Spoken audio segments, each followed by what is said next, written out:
Oof. We did a lot of things. There we go. We did. We uncovered a lot of stuff about We did. the house, and who these. Well, some of what this thing is. Eugene and Professor got knocked out a window by a bed. Yep. By bed. That's some craziness. Something I was wondering, and I asked Andy over dinner, and he refused to answer me. That doesn't sound like me. That sounds awkward. It sounds like an awkward dinner. Everything silent after that. Yeah. Was how does it line up with when did the church start? When did Corbitt buy the house? Like, which happened first? Let me check my notes because I feel like I have pretty good detail on like. I also have it in the notes, I think. Okay, so Somewhere. 1835, Corbitt bought it, and we know that he died and gave it to the church. It wasn't like until 1912 the church got shot up. Oh, I don't know that we know. I don't know that we know when the church like started. When it was founded. Yeah, I don't know if it's like Corbitt like bought the house and was like, "Oh, this is a weird house. I should start a cult," or if That's Hey, this is a good house. I should start a cult. And I don't know that it matters, other than they were definitely involved. But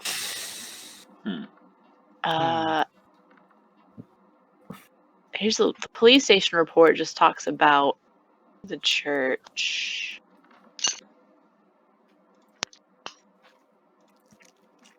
I don't know if I remember ever. Okay.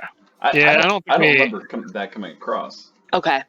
The other thing is that we've got, so the police report starts based on the sworn affidavits of witnesses outlined in case file SR 71. So somewhere there are these witness accounts that led to the police entering the chapel and terminating all members with extreme prejudice.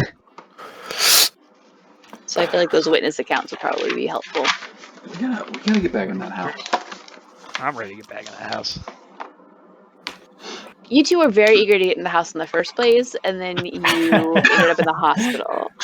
But now we're gonna be the only two people who survive. The house is where it's at, man.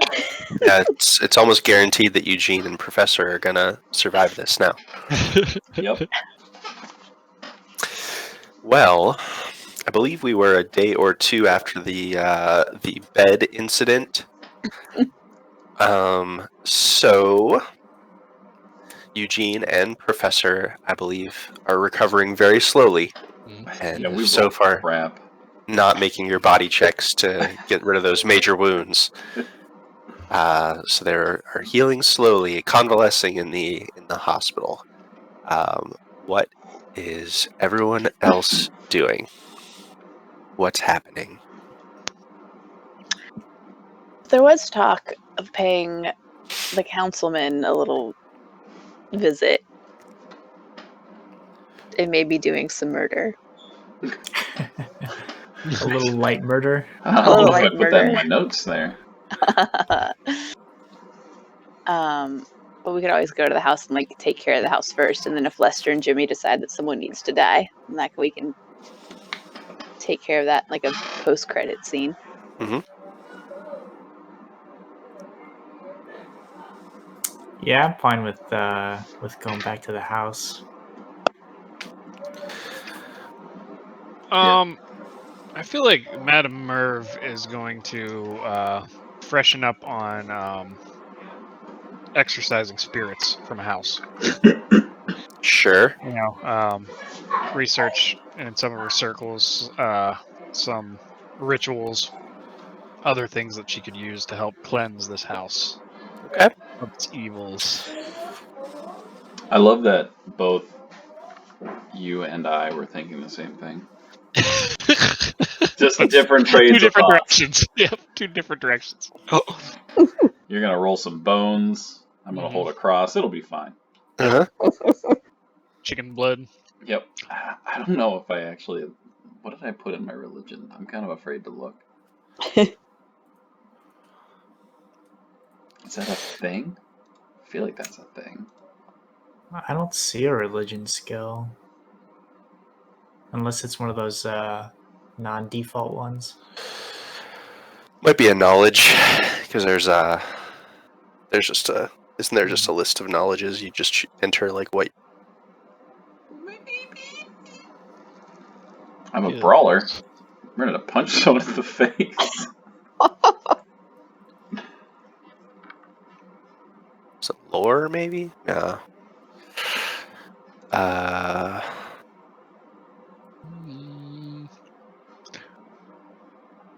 Demolitions, maybe? I don't know. I kind of put some in history and things like that. I saw that as kind of being religious, I think, now looking back. Sure. So, yeah, are you guys looking for something specifically? Are you wanting to make a roll for this, or are you looking for specific information? Yeah. Based on the information that I have about, like, the,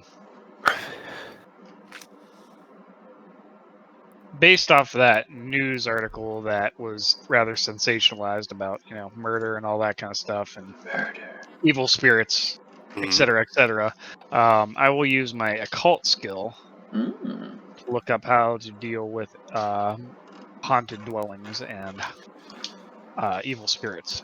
Sure. Here we go. Regular. Success. Nice. Regular. Right.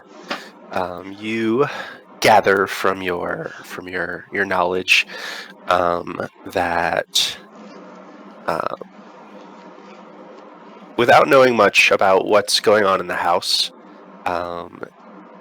if there is some sort of a spirit here in your occultist teachings, and generally speaking, if the spirit is bound to the house as a location, then perhaps a seance at the location would be able to fend off the spirit.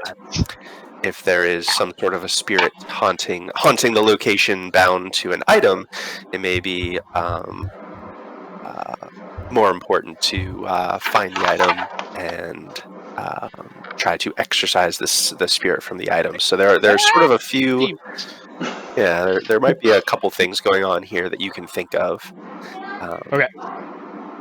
So, but you would know that if there is some sort of a if there is like a specific bonded thing or bonded place, you may have to narrow it down where the seance needs to take place and the exorcism would have to take place. Your sense would tell you that. Nicholas, what were you hoping to learn? I think I would have spent a little bit of time with the professor, since Eugene has no memory.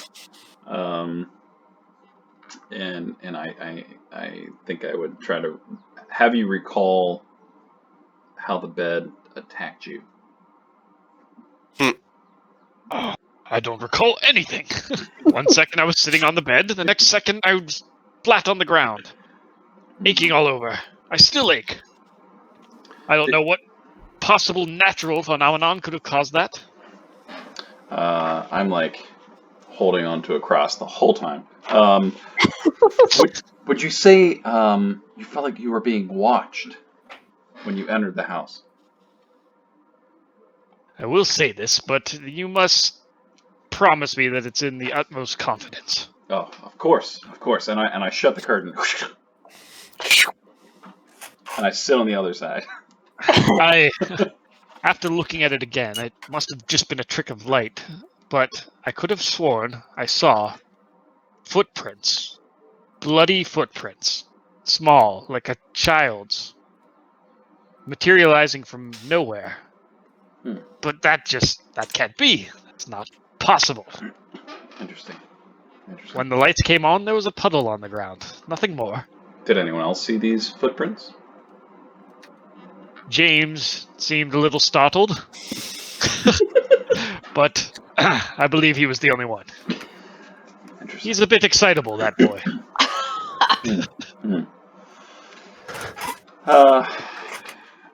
Yeah, I'd like to call on my history and my lessons of haunted places. Andy, I see you. To see Andy in the just house. to see if this USB ports. rings a bell in any way, and if there's anything that I know about trying to do cleansing of a spirit. Coming from a religious perspective. Yeah. Are you Catholic? Yeah, totally. They're hardcore. Yeah. I mean, they have very specific exorcism beliefs. They're into that. Yeah, Do they I feel like do they even believe in spirits? That would make sense. Doesn't really matter. It's fine. More about demons. All about the demons. So you probably would you rolling your thing. I'm not giving you nothing for free. Bam. It's pretty good. Yeah, I will say you're kind of able to gather similar information that Madame Merv had, that the certain sects in the church don't even really believe in spirits residing in this realm, but some do, I'll say. And it is theorized that dealing with them would be similar to dealing with demons. Priests of your religion would deal with demons through exorcism. You are able to find whatever exorcism rituals would be appropriate to your religion through your books you have. But yeah, you would also find a similar idea and theories that there's not a one-size-fit-all solution, and that you may have to be flexible depending on what sort of spirit or demon is residing in this place, and if it has a certain attachment to an object or a location or anything. Did I guess this is more like out of game / in game. Nicholas would want to know if the party had decided to stay at a certain place, or he'll probably just wait for everyone to catch back up and then elect to go along. Mm-hmm. Well, I guess that's up to Jimmy and Lester then. What happens? Yeah, I think Jimmy's kind of assuming just the two of them at the hospital. Yeah, Jimmy checks in once a day. Jimmy at some point says that if we're going back, we should take people who know what they're doing and how to fix it. You're in luck, my boy. I am just such a person. It seems something strange and devious is happening at the Corbitt House. Well, I hate to admit that she might be right on that account, but and I, Madam Merv, will help you get to the bottom of it. So is he dressed as a priest? Yeah, very plain robes. Has some sort of simple cross necklace. Okay, nothing really. Does he have the collar? Yes. Totally. The collar, yeah. Jimmy leans over to the professor and says, "Hey, who are the broad and the priest?" Well, I do believe that this is Nicholas Williams, Eugene's brother, and the man of the cloth. As for the woman, she's some kind of loony.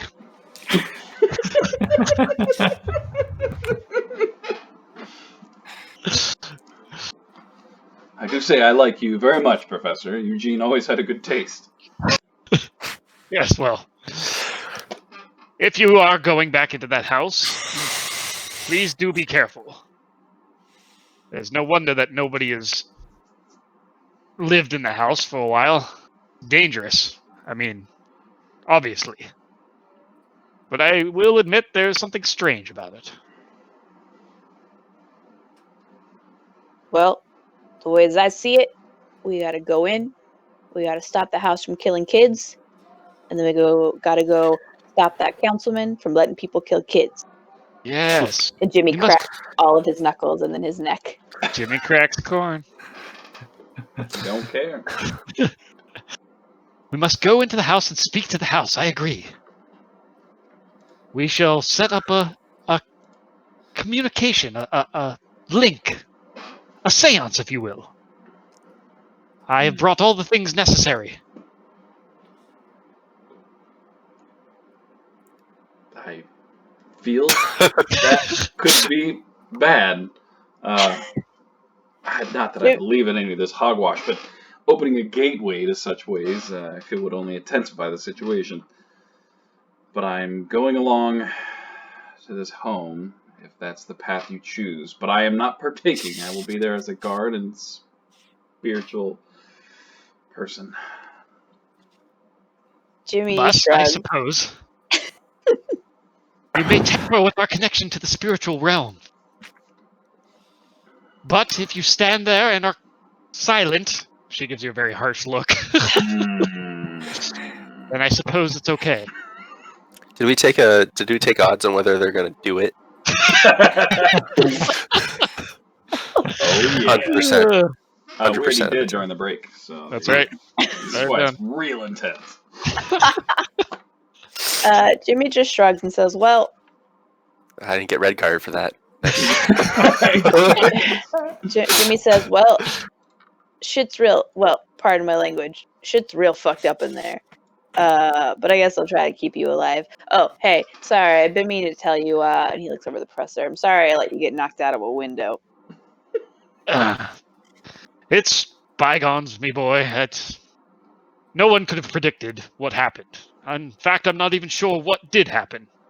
One moment I was sitting there talking to you, the next second I'm out the window. Oh, it was the bed. The bed knocked you out the window.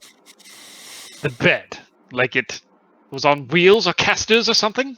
No, like it was like it was possessed by a devil, and it reared up on its little bed legs, and it charged at you, and it knocked you out the window, and then it came at me, and if it had eyes, they'd have murder in them. Roll a sanity check. That's preposterous. And so I slammed the door in its bed face. Would someone please tell me what actually happened since we all got together? Nice. Regular I remember success. nothing. You hold it together. Okay. The reality of what you saw shakes you a little bit, but you shake it off. A bed possessed by a dark spirit? This is more serious than I thought. This time we're taking torches and crowbars and saws. Ah, a ghost cannot be defeated with pure muscle.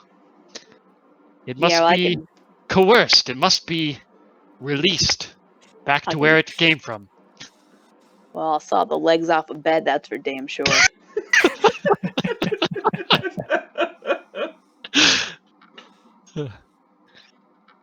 We must go tonight. That's what the professor said.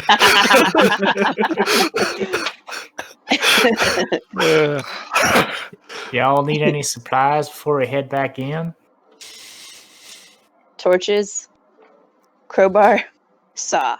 Andy, I have a credit rating of 9, which I believe is poor. Would I have enough for seance materials, mainly incense and candles? Yeah. Okay. Which is poor. I think mine's like 5, so. Yeah. Yep. Yeah, that's fine. Candles are cheap. So, I suppose the four upright members of the party go to 21 Sheaf Street again. What time of day are you going? Well, first Jimmy is actually gathering like a duffel bag full of like random construction equipment. We didn't really have any timeline as far as like how much time you guys had spent investigating, like maybe a day or two. So you really can arrive at the Sheaf House whenever it's convenient for you guys. Okay. High noon. We're driving at your speed. Yeah, maybe like 9 a.m. so we have a full day of daylight ahead of us. Sure.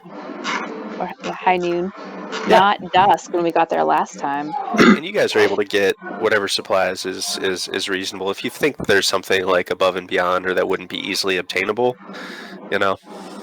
But if there's anything in particular you're going out to shop for that you wouldn't normally carry, let me know. Like crowbars. I don't know.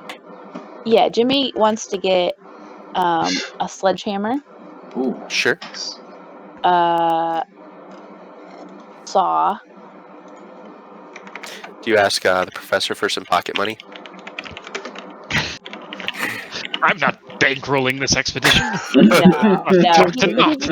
He just borrows it from he'll borrow some. Sure. He's been doing odd jobs for people. Sure. Or he'll borrow without asking. You guys got an advance anyways.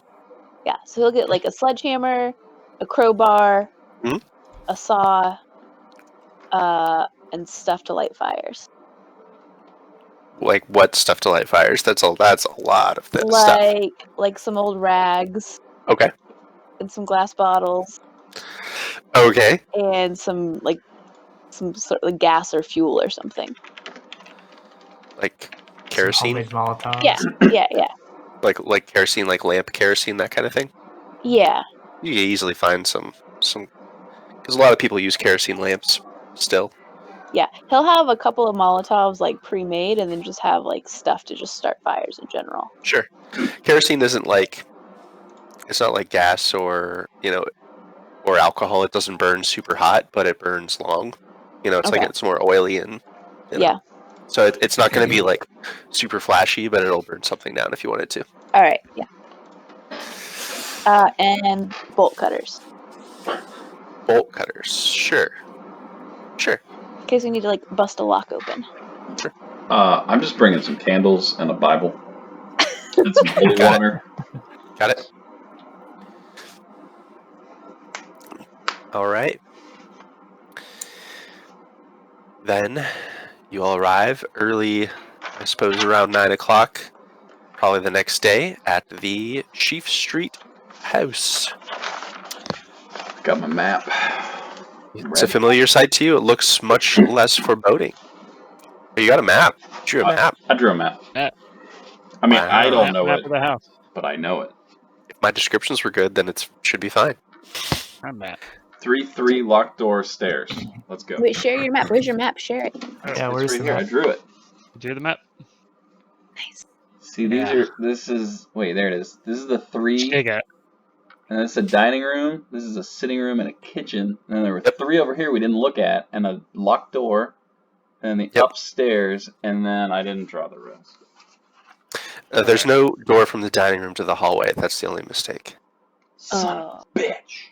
I just assumed. I didn't describe it. X. I got that for free. Gonna die soon. That's free. And you forgot the extendo hallway. Yeah. Yeah. Yeah. Zoom. And the deer that scared Lester. A little deer in the backyard. And there's something about the upstairs, but I didn't actually write it down. Bed. Deadly bed. Yeah, deadly bed. I was out the window. So Bathtub full of gross water. Yeah. Leaky pipes. Leaky pipes. pipes. I didn't put that anywhere. It's probably my OneNote, honestly. Your map is shit. Oh, there it is. It's in my OneNote. Don't worry. Bathroom, dresser, bed, simple, out the window. Yep. We're fighting a bed. 5 exclamation points. Hospital. The old Corbitt House looks much less foreboding in the middle of the day. The early light shines through the gray, cloudy sky, and looks like an entirely different house.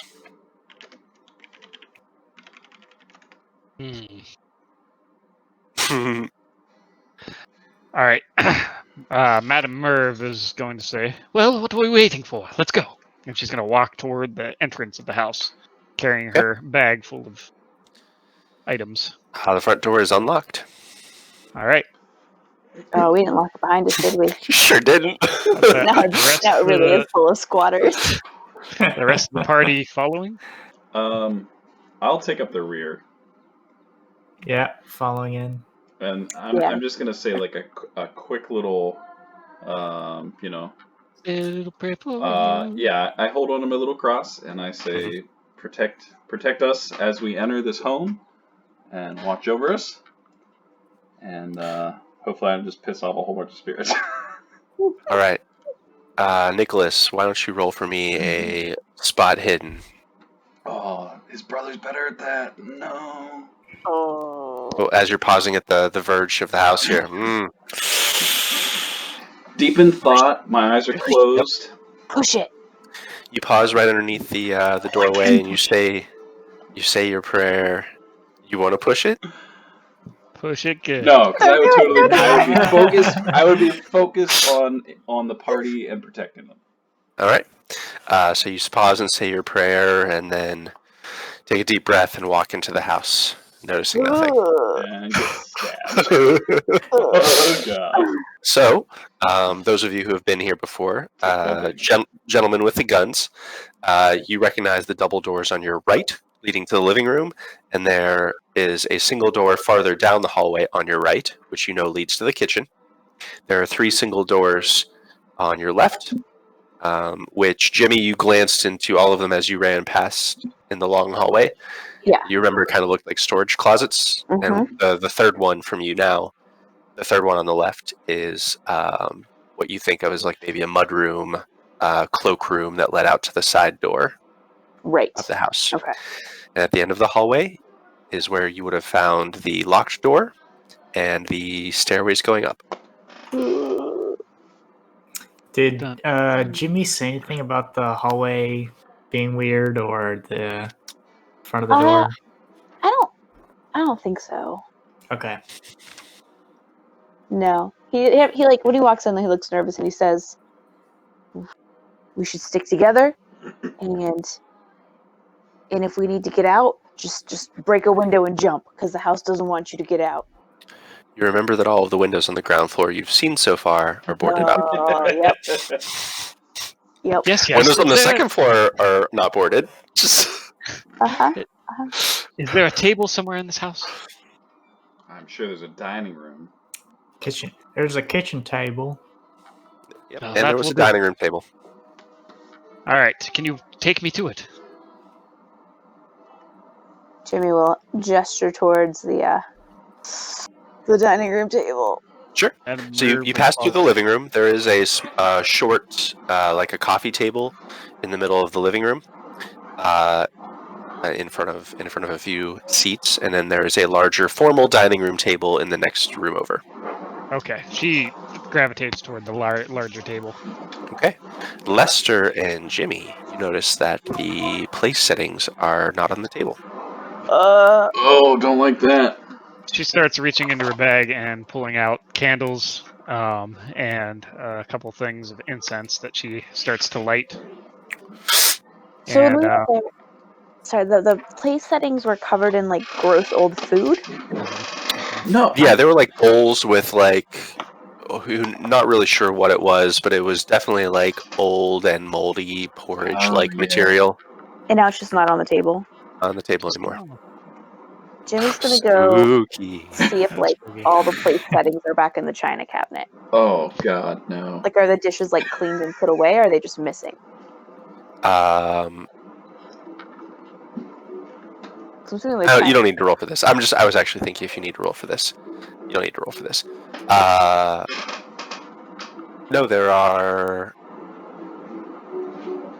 You count the extra 3 place settings are back in the cabinet.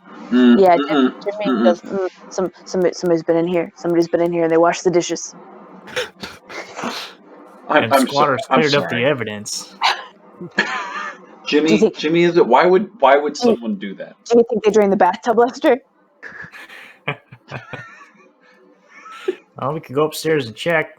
We should stick together. I'm sorry, you were doing some candle mumbo jumbo. I had to count the dishes.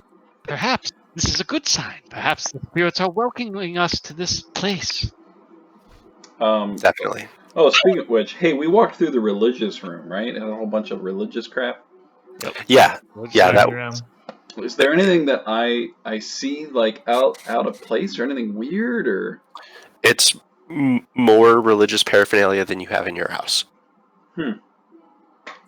And you're a priest. It's a little strange. I mean, again, I don't fancy the fancy things here, but there seems to be a lot of religious artifacts in here.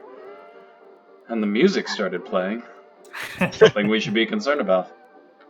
People do tend to cling to baubles in order to ward off spirits. I don't believe they're called baubles. These are less effective, I can tell you that. What, the crow's foot you have in your bag? It's crow's feet. You never use one crow's foot in a seance.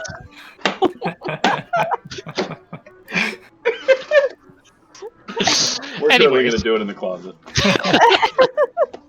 Anyways, would everybody please gather around the table? You, sir. Lester, was it? Please, dim that light. Are there any lights lit, or is it Sure. There's a chandelier above you, which has some light bulbs in it. You know that the power is not on in this house. Right. You could try to pry off some of the boards off of the windows in this room. There are two pretty large, like almost full length windows that you could spend some time prying the boards off of to let in some natural light, or you could light some candles yourselves or lamps. We lit oil lamps last time we're here. Are those all out? Yeah, I'm sure they are. They're all out. Okay. Yeah. So they are. Yeah. Looks like their wicks are kind of burned down to nubs. You might be able to like let the wicks out a little bit and relight them. Already plenty dark in here. Jimmy's got a crowbar. I could break some wood off the windows. No, less light is better. We don't want to scare the spirits away. Oh. Now, let me light these candles. She's gonna walk around and light the candles on the table. Please, sit. Lester will sit down. He's cooperative. I like you, Lester. I like it. Nicholas is not going to sit. He's going to kind of lean against the wall. Not like a cool guy, just, to brace himself. And he's watching, irritated. Jimmy sits, but he hates it. She's going to sit between you two, like on the end of the table. And she's going to hold her hands out as though you should grab them. Lester will grab a hand. She's going to indicate to Jimmy, here. Jimmy will grab her hand with one hand, and he pulls his gun out with the other, just like have it ready. Before we start, I think it's prudent that we should all align our chakras. Perhaps talk about something personal to us, to show the spirits that we are not enemies. We are simply here to talk to them. You first, Jimmy. Something personal, something close to your heart. He gets a big, dopey grin on his face and says, I felt the baby kicking Rosie's tummy today. It was real nice. A new baby, wonderful. And you, Lester?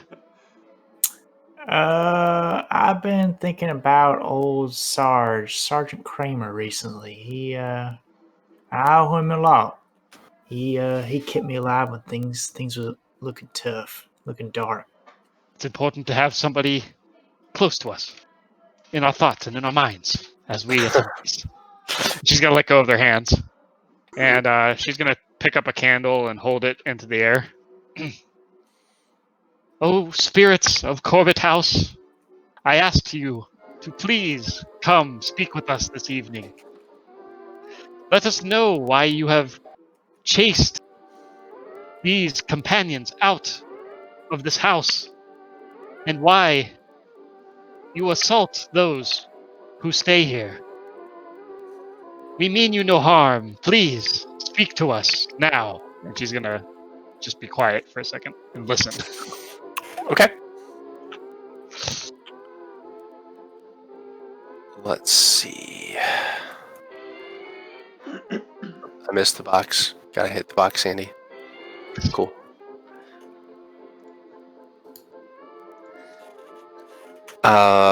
You're in the dining room. Ben comes around the corner. Motherfuckers, get out of here! You hear from the ceiling above you. Mm-mm. Except it's more like a scraping thump. I'm sorry, I thought you said this house was empty. Madame Merv opens her eyes, and she looks visibly shocked. That exactly worked. And she looks up.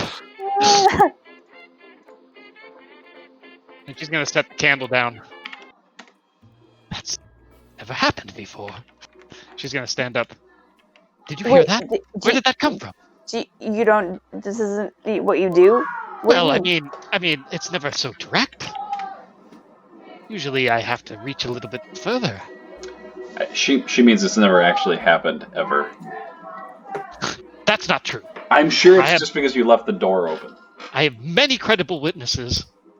I could tell you otherwise. She looks a little irritated and flustered, but she sets down the candle and stands up. That came from upstairs, didn't it? Jimmy cocks his gun and points it at the ceiling. I bet it's the bed. And he hefts the crowbar. Well, I don't think we need to be heading back up there. Ooh, hush for. It seems if we're going to find these spirits, there is no better place than to be where they are, and they appear to be on the second floor. Why don't we just go down to the basement and dig up his body, salt his bones, and burn him? Wait, I'm sorry. There's a body in this house? There's a body in this house? Didn't the professor tell you what we learned? That man was an old crotchety jerk. My little brother's memory is a little altered, if you will. Well, shit, yeah. There's a crazy cultist who murders kids, and his body's buried in the basement, and the city council covered it up, and they're next. A vengeful spirit. Yes, you're right. If that vengeful spirit is the one haunting this house, then it is surely tied to that body in the basement.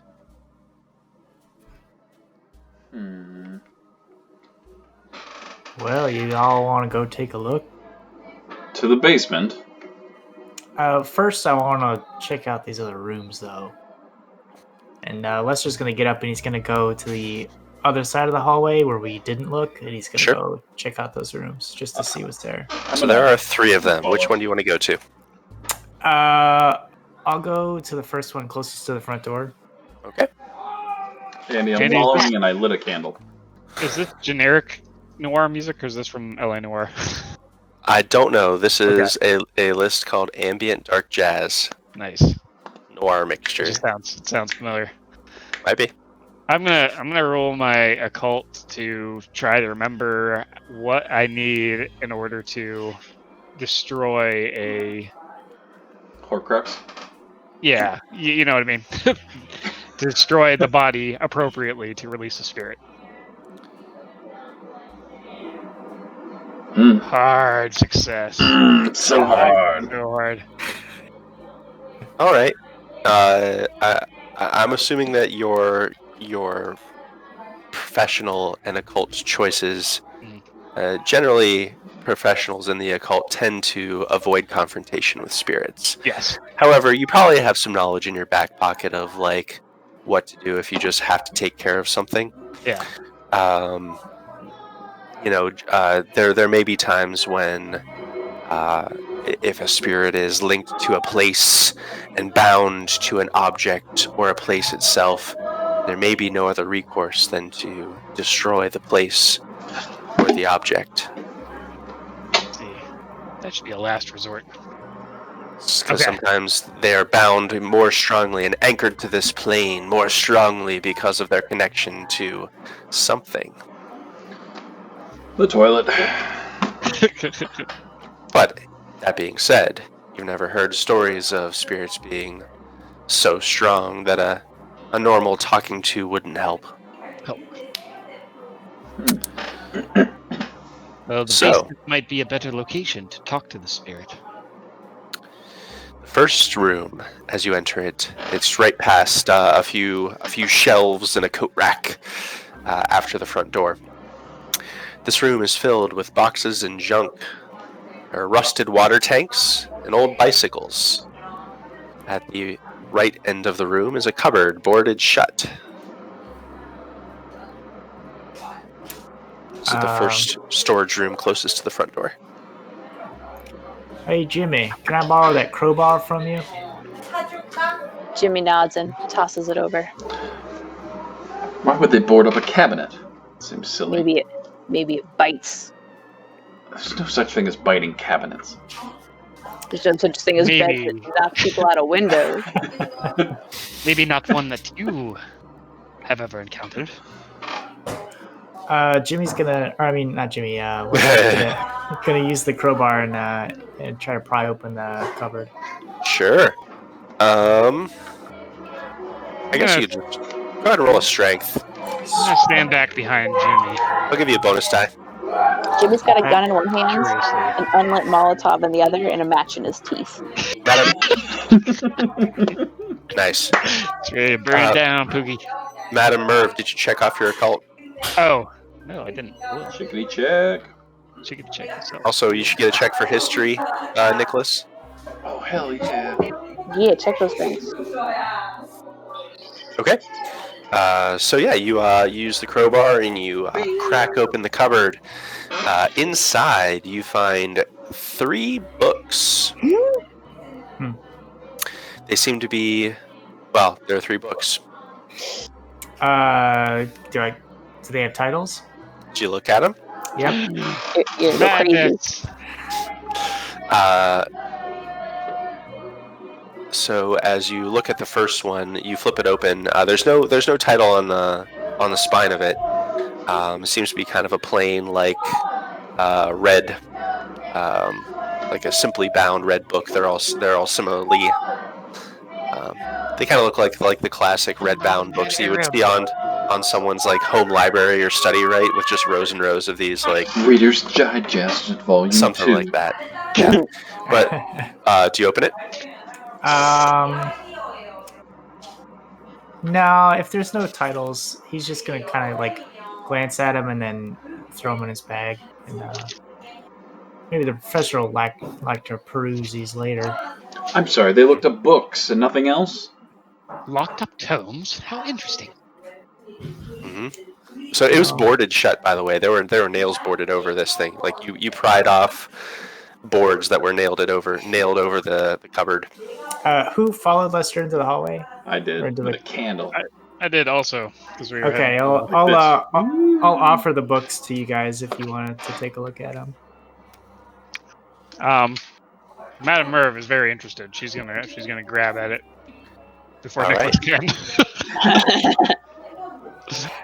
So within the front of the fly leaf of the first book, you find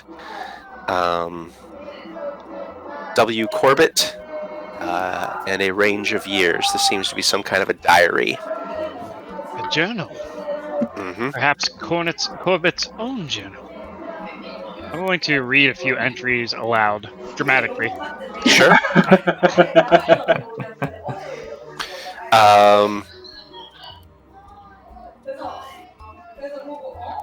All right.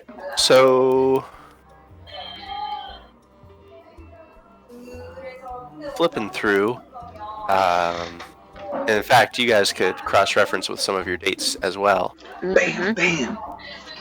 But you flip through and you here's a random entry you find. What's this? See if I can actually read this. Hold on. Curse. July the 2nd, 1808. Is that what it says? Mm-hmm. A tome was found while digging up ye subjects. Pursuing this text promises a studious practitioner the opportunity to converse with a most powerful and wise being, not of this world. And she's going to look at everybody while she says that.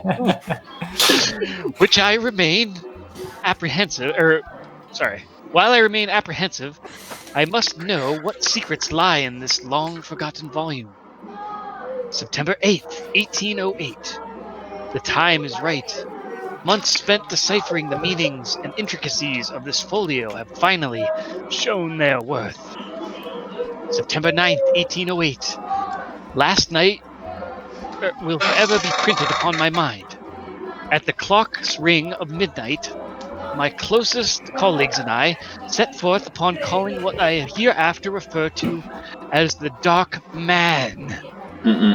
The ritual called for the blood of 3 willing individuals, spilled by the same blade. I am as of yet unable to remove the stain of our shared sacrifice from this blade. Oh. After reciting the words written in the book we discovered some 6 months ago, I was faced with an overwhelming sense of dread. I presume that my colleagues had similar preoccupations, that it says? Trepidations, I think. Trepidation. Okay. Oh, that makes more sense. But I dare not speak. In the center of the circle, the Dark Man appeared from coagulating shadows. His mere presence caused Amelia Hooper, wife of Benjamin, to let out a shriek. In other circumstances, I would remark how unfitting such behavior is amongst society. But I must admit, I was quite frightened myself.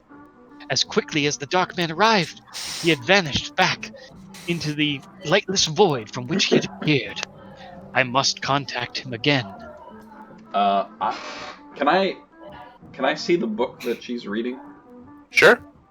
I'm gonna lean over and go, I believe that's 808. Yes, what did I say? You said 18. That would mean it's 100 years ago. This seems much older. There isn't a 1 there. Well, perhaps that's a smudge. You think it probably is a 1. Older. Yeah, so 1808, yeah. It's hard to say. Maybe it is 808. Older. Sinister. Thousands of years old. Something. I It think the one's seems just smudged. Mr. Corbitt was up to something dark and devious. That can't be Corbitt, though. That's way too old for that. Corbitt died in 1866. Thanks. So, I mean, it could be. He died. Okay. Oh, that's Weber. I'm gonna crack open the next book. Is that just in the first one? Corbitt was born 1798. Okay.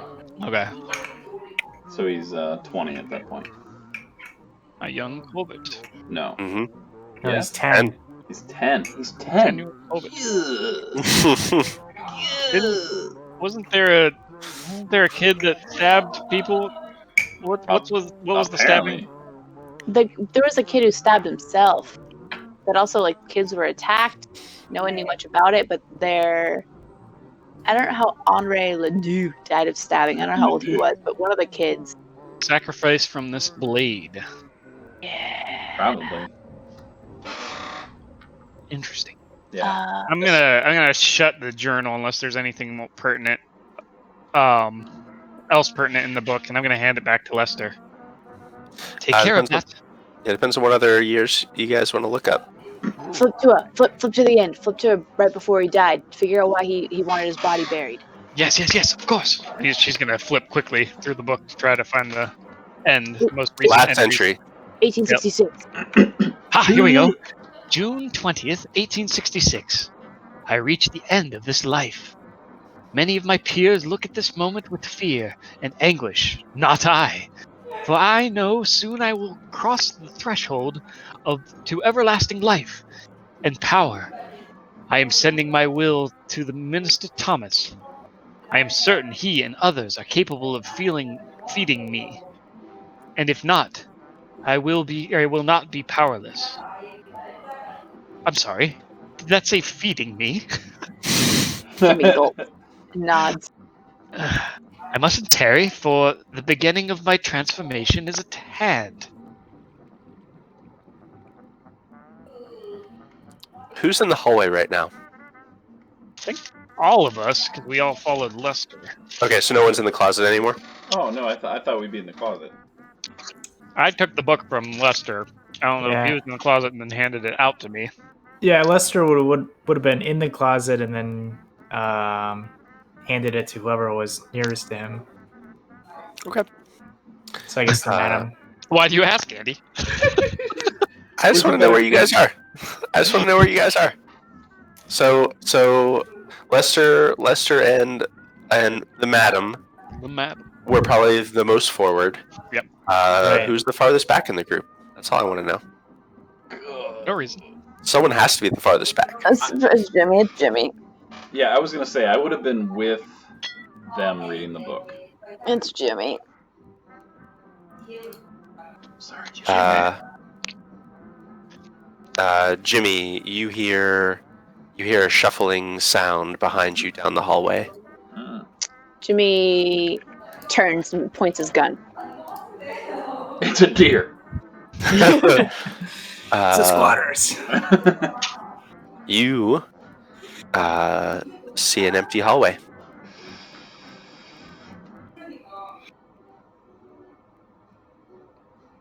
So are there windows in this hallway, or are there just doors into rooms? There are. So if you're looking forward towards the stairs that lead to the second floor, there are 3 doors along the left-hand side of the hall, one of which your friends are in, the very first one. And there are 2 doors on the right-hand side, which are the living room and the kitchen. Okay. And then there's a locked door. Sorry, there's a third door on the right, which is the locked door. Okay. At the very end of the hall. So the hallway's pretty dark. Pretty dark. Okay. It's like 60 or 70 feet long. Jimmy's gonna back towards his friend with his gun trained on where he thinks the noise came from. He's gonna look around for footprints. Okay. You see a clean floor beneath you.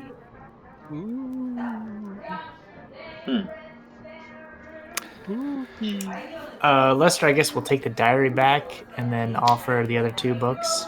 I snatched the first one. All 3 of them are diaries, actually, so they would have had to go towards the last of the journals to find that entry. It seems they are like sequential diaries with lots of entries in them. But if you guys had... What other important dates did you find in your research? 1835, bought the house. Ah, yes. Let me look here.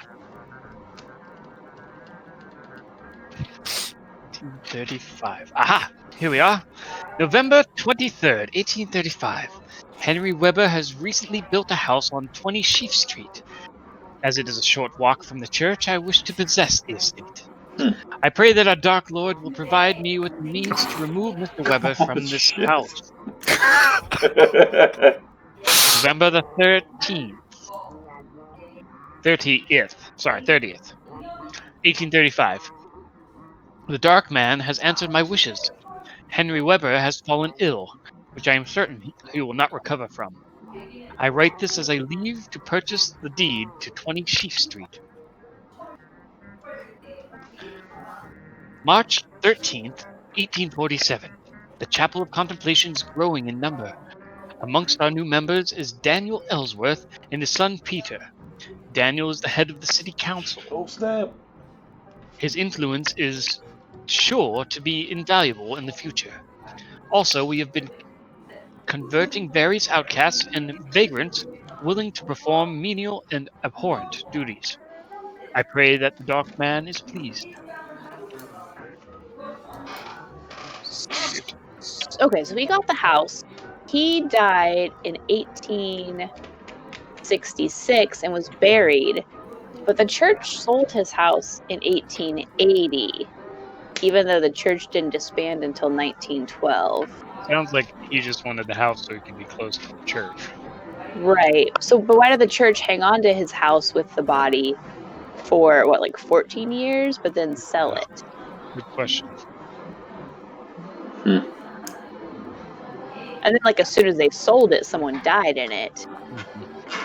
Maybe that's to feed Corbitt. That's how he feeds. Feed him what, I wonder? 26. Oh, I just realized I have a page recently before he died as well. If you were flipping around the back. Yep. Yeah. Missed it. Okay, but there's not a pattern as far as July the 2nd, 1852. It has been 44 years since I first discovered the ancient tome that has led me to such great power. Fittingly, it is on this day that I have been given the power of Rigor Vitae. Upon first study, Rigor Vitae appears to be a method to keep flesh from wearing through the vigors of mortal time. The difficulty will be in obtaining an adequate supply of blood from the local children without raising suspicion from the lawsuit-wielding neighbors. I will need to ensure the loyalty of my followers for when the time comes. May the 19th, 1866. The chapel is going splendidly. Most followers are faithful that I rarely need to make an example. Very few times, however, I have forced a follower to obey thy master's will. After only 4 commands was I able to turn the false minister, Michael Thomas, to my cause. He will be an adequate servant for my flock. So that's 1866, and that's the year he died. Mm-hmm.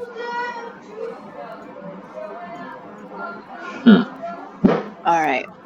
And they hang on to it for 14 years. And then they sold it. And then they disbanded like 32 years after that. Okay.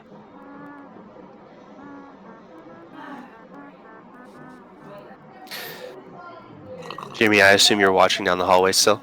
Yeah, Jimmy's like talking back over his shoulder to his friends, but he's watching the hallway with his gun. Sure. So as you're walking the hallway, you hear another scratching noise coming from down the hallway. Do you have any light source? Yeah, I have like a lamp. A lamp? Yeah. Make a spot hidden roll. Oil lamp. Okay.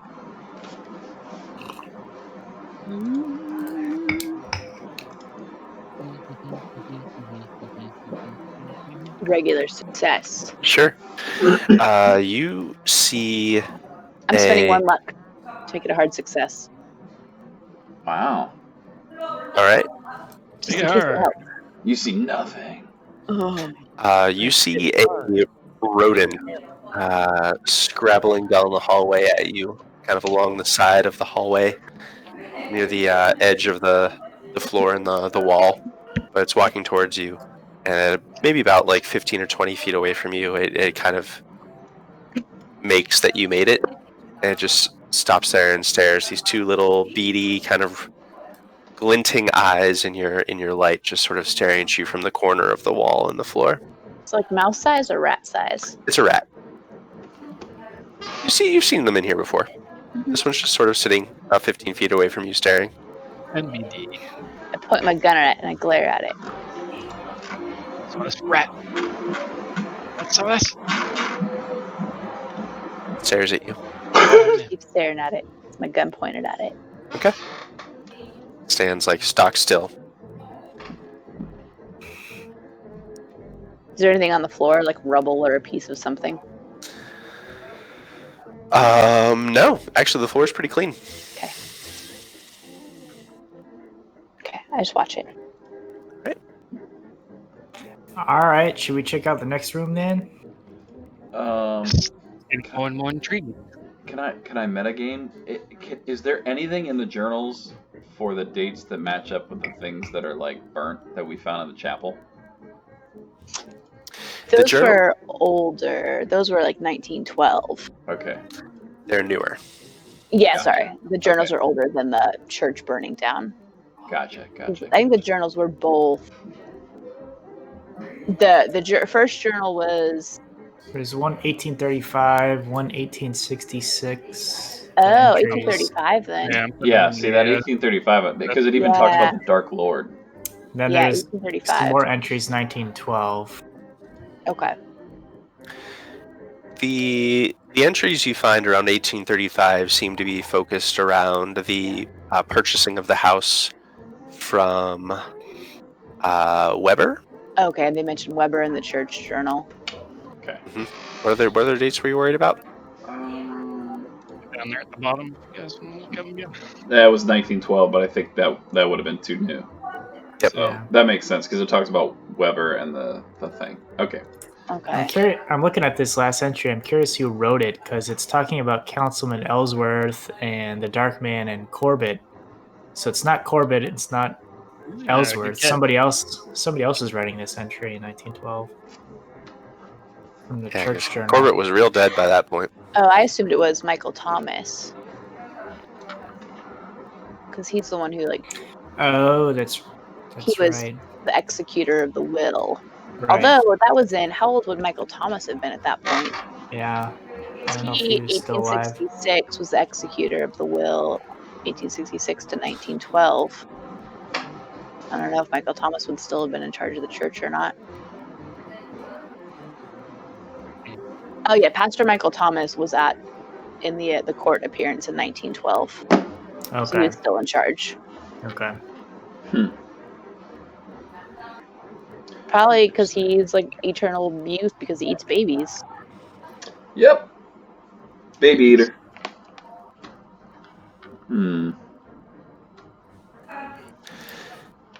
Anything else you guys want to do here in this first storage room? So the journals were boarded up? Yep. Yeah. Similarly to the way the windows were boarded up. I'm not feeling good about that. Not like burned or destroyed, just boarded up. Weird. Okay. Uh-huh. And yeah, how would none of the other tenants or what's his name that gave us this job have noticed this? Maybe they just thought boarded up, leave it boarded up. Leave boarded up cupboards lie. If someone wants to try to make a psychology roll, I'm in. fine with that. Sure. I'll do it. I'll attempt a crappy psychology. Oh, no way. Oh, look at Lester. Lester knows exactly why somebody would board this up. Nicely Sure. done. Nicholas and Lester, get your checks. So you would remember that, especially Lester, since you've done some time breaking down some of these boards. These are kind of recent, like within the last several months, probably. And you also remember hearing about Vittorio Macario, the most recent owner or renter of this place, was admitted to a mental institution after he went insane. So some of the signs that you're seeing around here of everything being boarded up, extra locks being added to doors, seem to be pointing towards kind of neurotic paranoia tendencies, boarding up things that may be stressful to you, or being afraid of the outdoors, adding extra locks to doors, that kind of thing. So this all seems kind of recent. Interesting.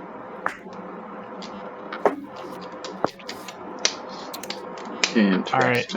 Lester's gonna go to the next door unless there's a showdown with the rat. Lester, as you start walking towards, you hear a squeak, and the rat kind of, as you get closer to the rat, you hear a squeak and it starts scuttling down the hallway. Lester ignores the rat. Sure. The second storage room seems to be full of old furniture. Just kind of stacked chairs, one on top of the other. There's a table, kind of a simple wooden table that's folded up and put to the side like a card table. So yeah, a lot of pieces of furniture. Can we search this room? Is there a search Sure. skill?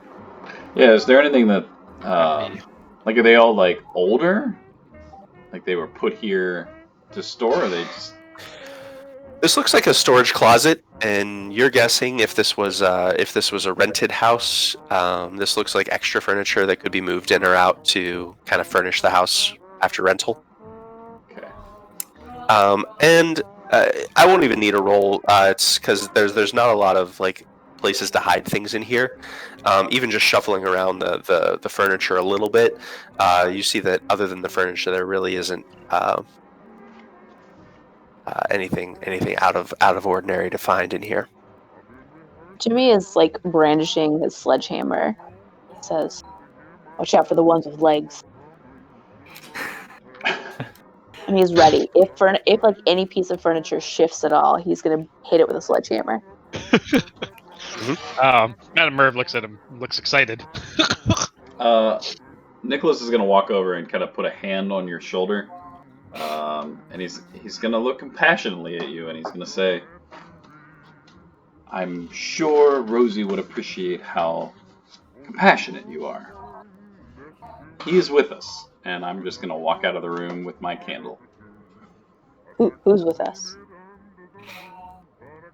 You'll know. Who's with us?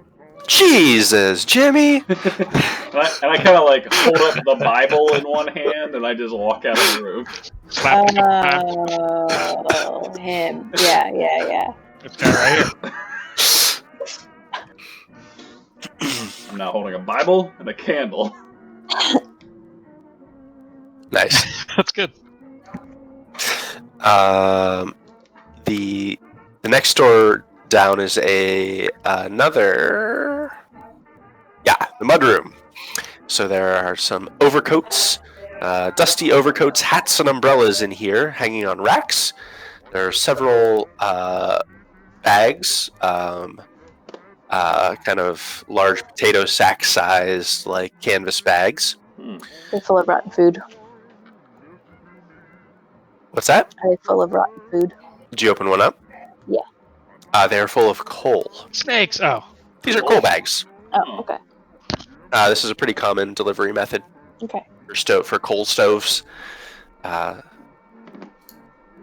then the door, there's a door in this room. It is secured with 3 bolts and 2 locks. This is the door to the outside? Yeah, this is a door to the outside. Lester would recognize this one. He was on the outside where he found the wood box. Okay.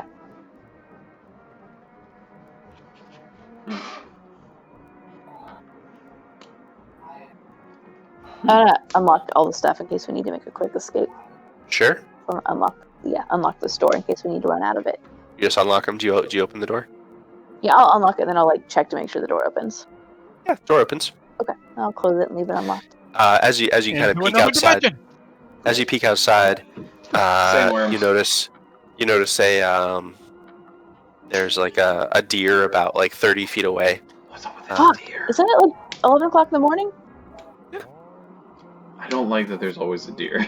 I put my gun at it and I glare. It probably doesn't mean anything, but I don't like it. That deer glares back at you. It just stares at you. It has that wide-eyed thing. Its tail flips up, and it just stares at you, stock still. Lester, is that the same deer? As soon as you say something, it bolts and starts running away. Okay, I look around outside. Uh-huh. And then I slowly close the door, leaving it unlocked. Okay. The door clicks behind you. Okay. As you turn around, we're all looking at you expectantly. In case we need to get out fast. Ah, yes. Can Nicholas would like to get down on his knees and look around the area where the blood footprints were, just to see if he sees it. Yeah. So if that you actually see, there's water dripping from the ceiling above. Seems to be a leak. Leaky pipes. Some bad pipes. Some bad pipes. Catchphrase 2. Well, it seems that our only ways of going are either through this door here with the locks or upstairs. That's right. You know, Lester and Jimmy, you would know that you have seen... There were 3 doors upstairs. You've seen one of them. And there's the locked door to downstairs. So far, all the visible doors you have investigated besides those. Oh, the locked door downstairs. Okay.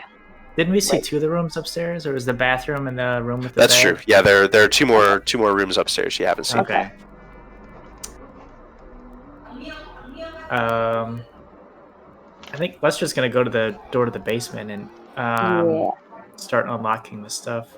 Sure. It all locks from your side of the door. It's just bolts and simple locks from your side. It's easy to undo. You can do it. And then he's gonna take his shotgun out and open the door. Mm-hmm. Madame Merv's gonna slip her hand into her handbag, which she doesn't Uh-huh. have anything out. Yeah. It's where she keeps her smelling salts, just in case. Yeah, just in case. right. Lester, if you wouldn't mind, let me go first. And I'm gonna very proudly hold my Bible and walk down the stairs. Better right now. As you wish. What do I see? Okay. So as you're at the top of the landing here, Nicholas, you see the main basement storage room as you look down the stairs. The stairs are in poor repair, and there's a light switch on the wall, which you already know before you try it doesn't work. I flip it None anyway. of the other. It doesn't work. The walls of the basement are lined with closely fitted boards.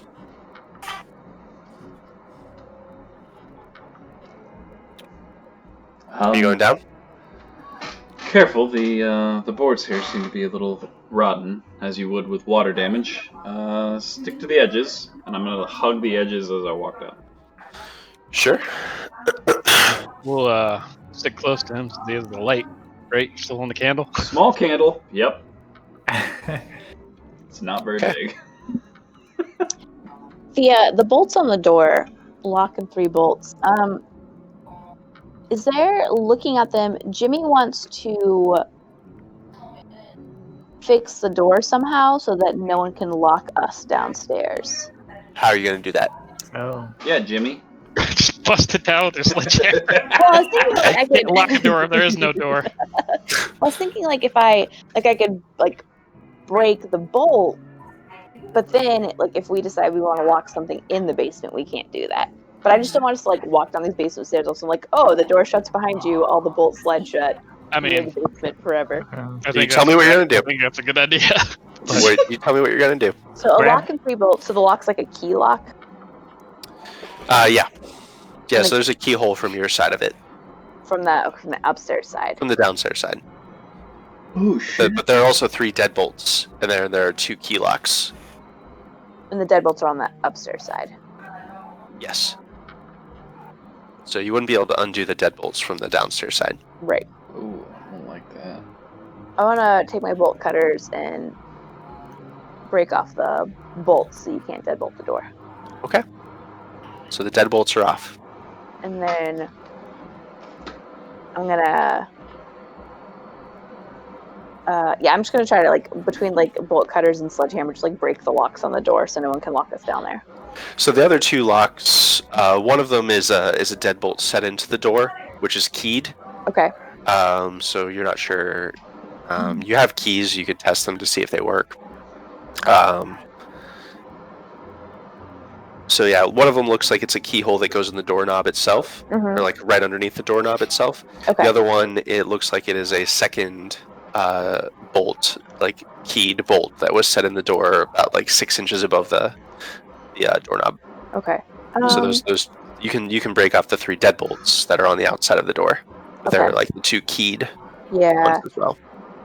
Do the keys we have work in them? The keys you have work in the one near the doorknob, but don't work in the other one. Looks like that was added later, maybe without the landlord's knowledge.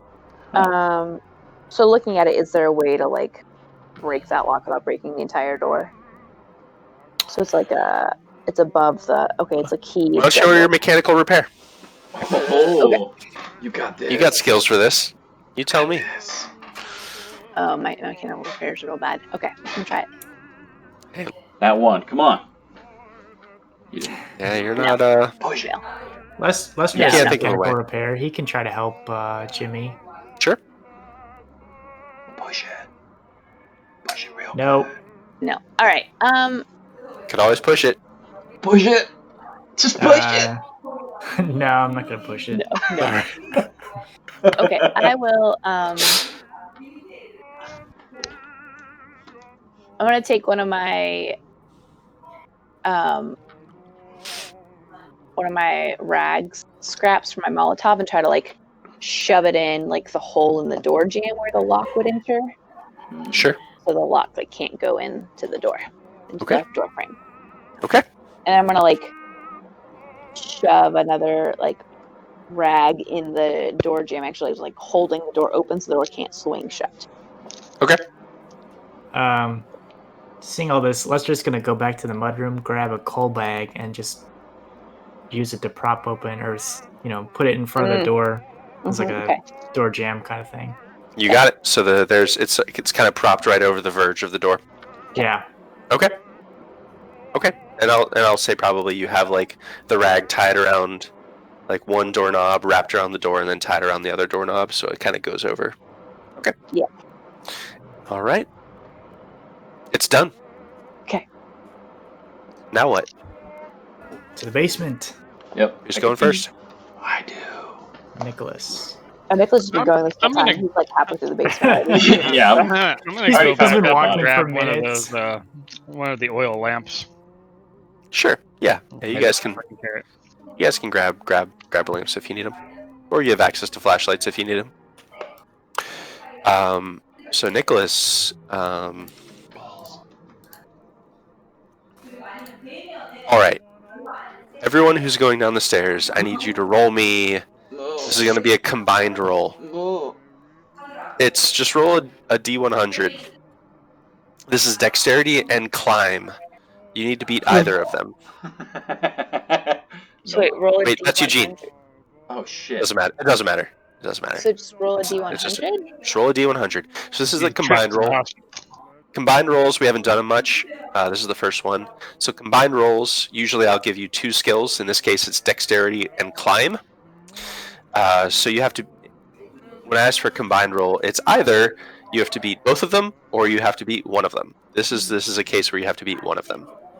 This is better, but okay. So did anyone not beat either of their dex or climb? Oh shit! I have to do a dex too. No, it's one roll. Oh, It's one roll. Get higher than Yeah, I feel both. higher, Lower. lower. Okay. I got lower than my dex. Okay. So everyone got a success, but Nicholas, huh? Yep. Nicholas falls Yeah, on I the got stairs and breaks his leg. So, Nicholas, you have Gets failed eaten your by a- roll. by a chair or something. Fail Nope. your roll. Nope. Nicholas, you have failed your roll. As you are starting down the stairs, you're realizing these stairs are dangerous. These stairs, they're loose. A lot of the boards are loose. Some of them are rotten. They're dangerous, and to go further risks injury. You have a choice. Would you like to push the roll and risk falling, or stay where you are? What do you choose? Oh, the Lord is with me. I'm gonna push it. Roll another D100. Oh god. Oh no! I'll Cool. start prepping my third character. It's fine. It's fine. Go ahead and roll a D6 for me, please. Oh no, I don't want to do that. I don't want to. Okay. Okay. All right. So, as you see, Nicholas, Father Nicholas, kind of braces himself and takes a deep breath and starts pushing like a tentative foot forward towards the first step. His leg goes through the first step, and he tumbles down into the kitchen out of everyone's sight. Or sorry, not into the kitchen, into the storage area in the basement. What's everyone else doing? Did he like fall down the stairs or through like did the stairs break and he fell through them? It looks like one of the boards broke, and then he tumbled off to the right, kind of off of the stairs to the right and out of your sight. Okay. Into the basement. Damage. I'll get to you in a second. Damn it. I just want to know what everyone else is doing. Shit. And then Lester's gonna he's gonna start heading down the stairs. Seeing that they're kind of rickety, he's not gonna run down the stairs, but he's gonna try to go as fast as he can while being careful. Sure. Madam Merv will follow. Okay.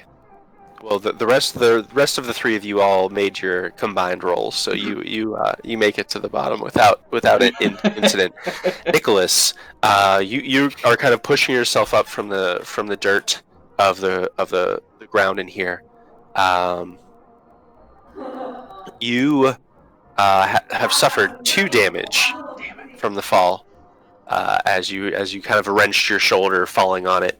And as you push yourself up, you could have sworn that the steps shook as you stepped on them, as you felt a vibration or something right before you fell.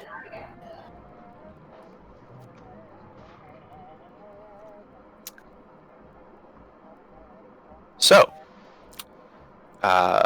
you guys, let me get to the right room here. There we go.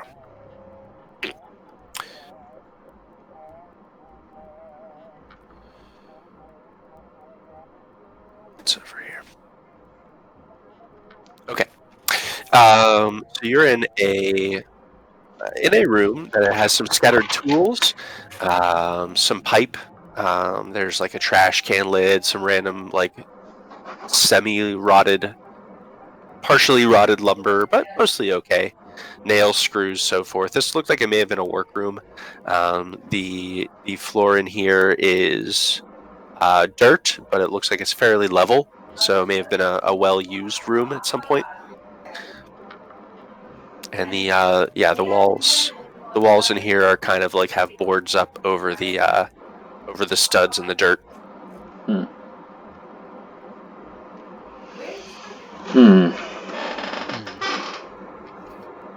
Does the floor look like it I missed one thing. There's a smaller room. There's one door out of here into a smaller room right behind the stairs.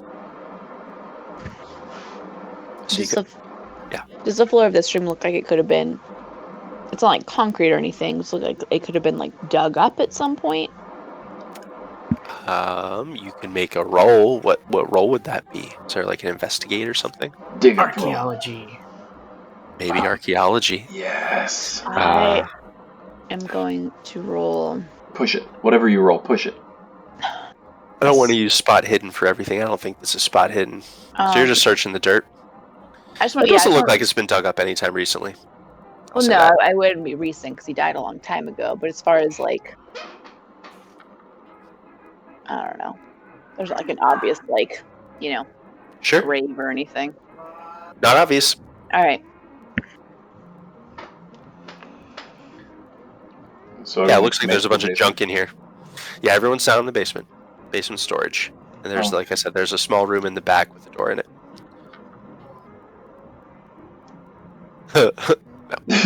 Yeah, spend 43 points to do it. Do it. Do you want to push it? No. Okay. Well, I'm glad you all didn't follow my lead, and I'm like brushing off the dirt from my robes. I mean, you did say to stick to the sides. I lost my footing. But yes, to the small room, and We're glad to see you unharmed. Oh, I'm sure you are. Lester kind of chuckles to himself.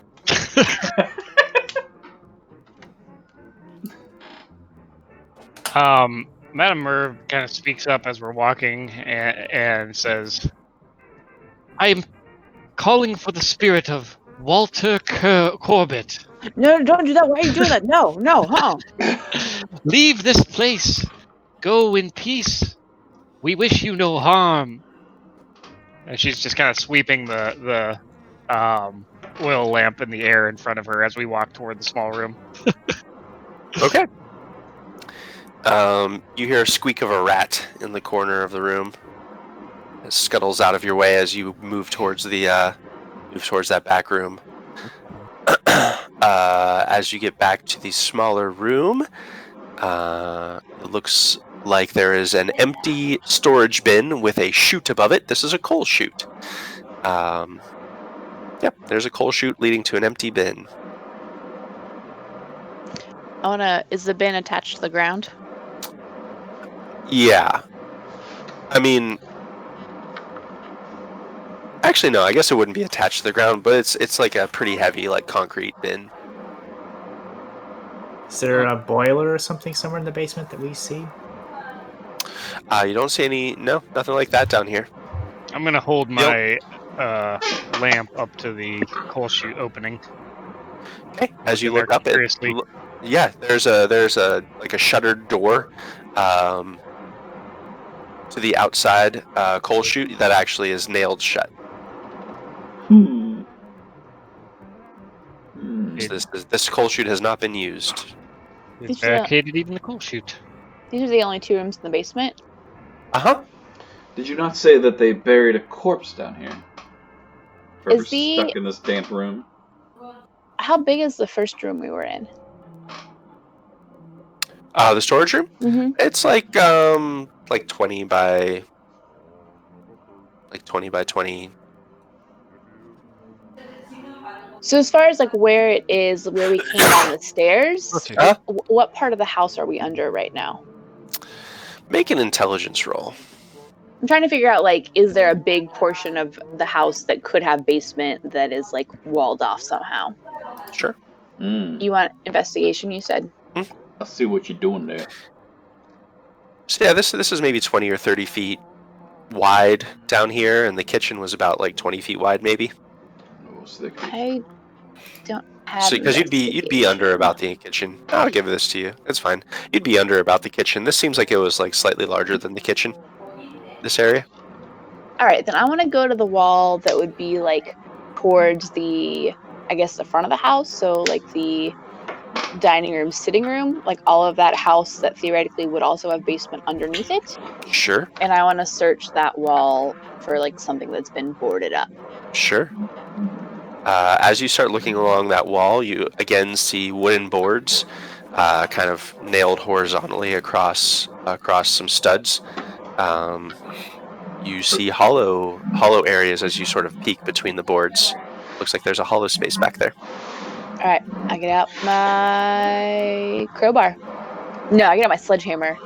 I just taking it down. I sledge those boards. Sure.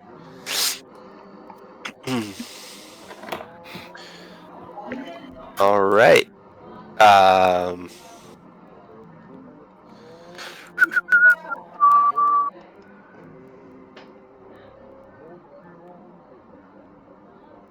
got a Molotov in my back pocket, Mm-hmm. and the match in my teeth, and then the sledgehammer in my hand. Sure. All right. Is anyone else doing anything as Jimmy starts to do this? Lester's just gonna kind of watch him with his shotgun at the ready. Sure. I'll watch excitedly. Holding the lamp up so he can see what he's doing. All right. As you smash into the wall with your sledgehammer, Jimmy, you crack into a crawl space about 2 feet, maybe 1.5 feet. It's a kind of a narrow crawl space that runs the whole width of the hallway. It's the hallway. It's not the hallway. The whole width of the house. It is the wall. So basically, if the stairs were at the very end of the house, like near the backyard, this wall is sort of opposite those stairs. So, kind of underneath, like the near the backyard. Yeah, this wall would be underneath the kitchen dining room wall. Ish around there, and it cuts the whole width of the house. Okay. And there's a narrow crawl space in there. As you crack it open, you hit this foul odor of dead body. Rats. And as you crack it open, you see this mound of writhing gray fur lunge towards you. Wait, like it's a giant rat or it's a bunch of little rats? It looks like a swarm of rats that are all spooked by this crashing through their wall, and they are running towards you. I'm gonna Molotov them. Are you? I don't know. But are the Jimmy would do it. Are the stairs wooden? Am I gonna burn down the stairs or I think it's going down. Jimmy's probably gonna burn down this whole house. Oh my god. Okay. There's a wooden floor above you. Yeah, Jimmy's not going to throw Molotov. Jimmy's going to and like stumble backwards with a sledgehammer. Sure. Sledgehammer him. So you're... All right.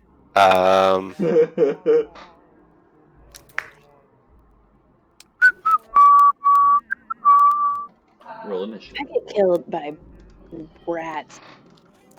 So, I guess we can. If you're swinging at these rats, these rats swarm towards you. Go ahead. You're first in initiative, Jimmy. What are you doing? Well, like his first reaction is not that like, Rat oh no, pack. these rats are going to attack me. He just thinks like, oh, I surprised them. So he is just gonna like back away. He's gonna keep the sledgehammer in his hands, but he's just like backing away from the rats. Like his first instinct is not like, oh no, they're going to attack my face. Mm-hmm. So he's backing away with the sledgehammer. Okay. So why would rats attack a person? Sure. Why would they do that? Why would they do that? So yeah, they swarm out towards the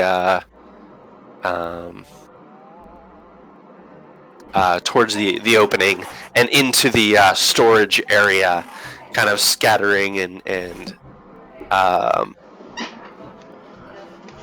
coming close to you guys. Is anyone else doing anything? If Jimmy's just stepping back.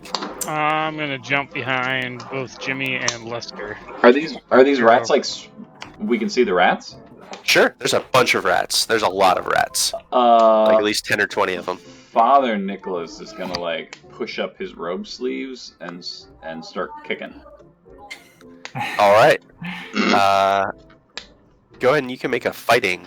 Yeah, I want to make a fighting. Mm-hmm. Is that? Oh, did I do it? Oh, I did it so good. Got a hard success. So I don't know what that means. Hard success. Wait, I have a thing. Pretty sure Father Nicholas would be like, "The Lord is my shepherd," and he would just start. Extreme damage is extra, but this is not extreme. This is just hard. All right. So yeah, you deal your fighting damage. Oh hell yeah! I don't even know what it is. 1d3. Boom. 4. Nice. I'm because you got a good build. Yeah. Pretty stocky. A little ripped.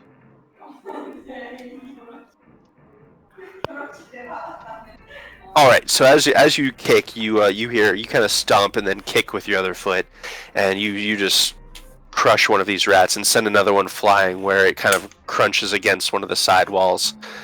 The other rats immediately start to disperse and look for like walls. Looks like they were a little like rabid and like defending their territory a little bit, but they seem to be scattering at the attack. Seem to have found a nest there, Jimmy. Yeah. Well, we still haven't found the grave set. Are there other hollow places behind the boards, or is it just this crawl space? You haven't even really looked in the crawl space yet. Okay. You saw rats. That's true. Okay. I'll kind of hold the lantern in there. Okay. Yeah, it looks like there's about 1.5 foot wide crawl space. It's probably about 6 or 7 feet tall, about the same height as the rest of the basement. And there's boards on the other side of it, directly opposite where you broke in. Oh, okay. So it's okay. All right. I'll bust through those boards. All right. How big is the crawl space? Like, are we able to walk through there like single file, or do we have to kind of like crouch down or something? No, it's the full height. The full height of the room. It looks like there was basically boards put up along some studs to sort of block off the other end of the basement, as Rachel intuited. Okay, but what I meant is like if we're trying to get to the other end of this thing, like how do we have to go like single file to kind of go get down here, or? Yeah, I guess so I'm not visualizing it. Sure. So if you're walking away from the stairway, there was a wall, the whole width of the house. Okay. And then Rachel broke through that, there was about a 1.5 gap, again, the whole width of the house, and then another wooden wall. So basically 2 parallel wooden walls about a 1.5 from each other. I see. But you're sort of walking back towards the front of the house at this point. Okay. Sweet. Okay. See, I was thinking it was running the other way, but it so really like once I bust through this, we can just like sideways step through it real fast. Okay. Yeah, I bust through the other end of the other side of the wall. Sure. Okay. I gotta open some stuff. 1 second.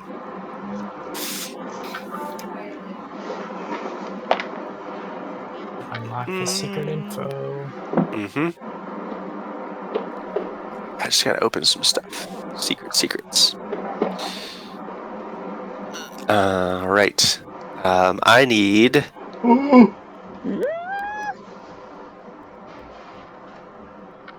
Well, first off, I'll describe this.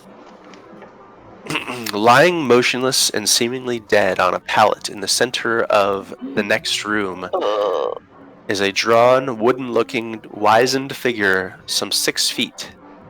Skinny and naked with ghastly, wide-flaring, saucer-like eyes and a nose like a knife blade. Some sort of chain rests around his neck. He has lost all hair, and his shrunken gums make his teeth look very long. From him comes a sharp, sweet, churning scent like rotten corn. The floor in here is similarly earthen, and there's a table in the southwest corner with some curled papers on it. Goodness. Madam Merv is going to pull out a handkerchief and hold it to her mouth and nose. What's your marching order? I am behind Lester and Jimmy. Lester's fine going either first or second. I guess Jimmy was at the wall, but Lester's fine going into the room first. Yeah, Jimmy busted down the wall and kind of took a step back. All right, I guess I'm the last. Okay. Can Lester see how long the chain is between where it's clasped around his neck and wherever the source is?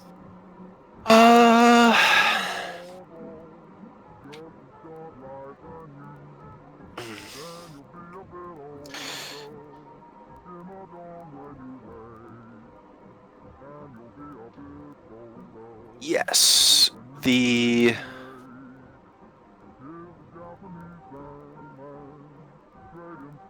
So I think it is actually like a chain, like a necklace. It's not like a It's not chain like holding him down. chaining him to something. Okay. No, it is some kind of there's some sort of something around his neck, like a pendant. Does he appear to be breathing? Or blinking? You're pretty far from him at this point, I'm assuming. So you can roll a spot hidden. It's a hard difficulty, though. Yeah. Nope. Yeah, it's hard to tell. Some up there. Nope. Sure. All right.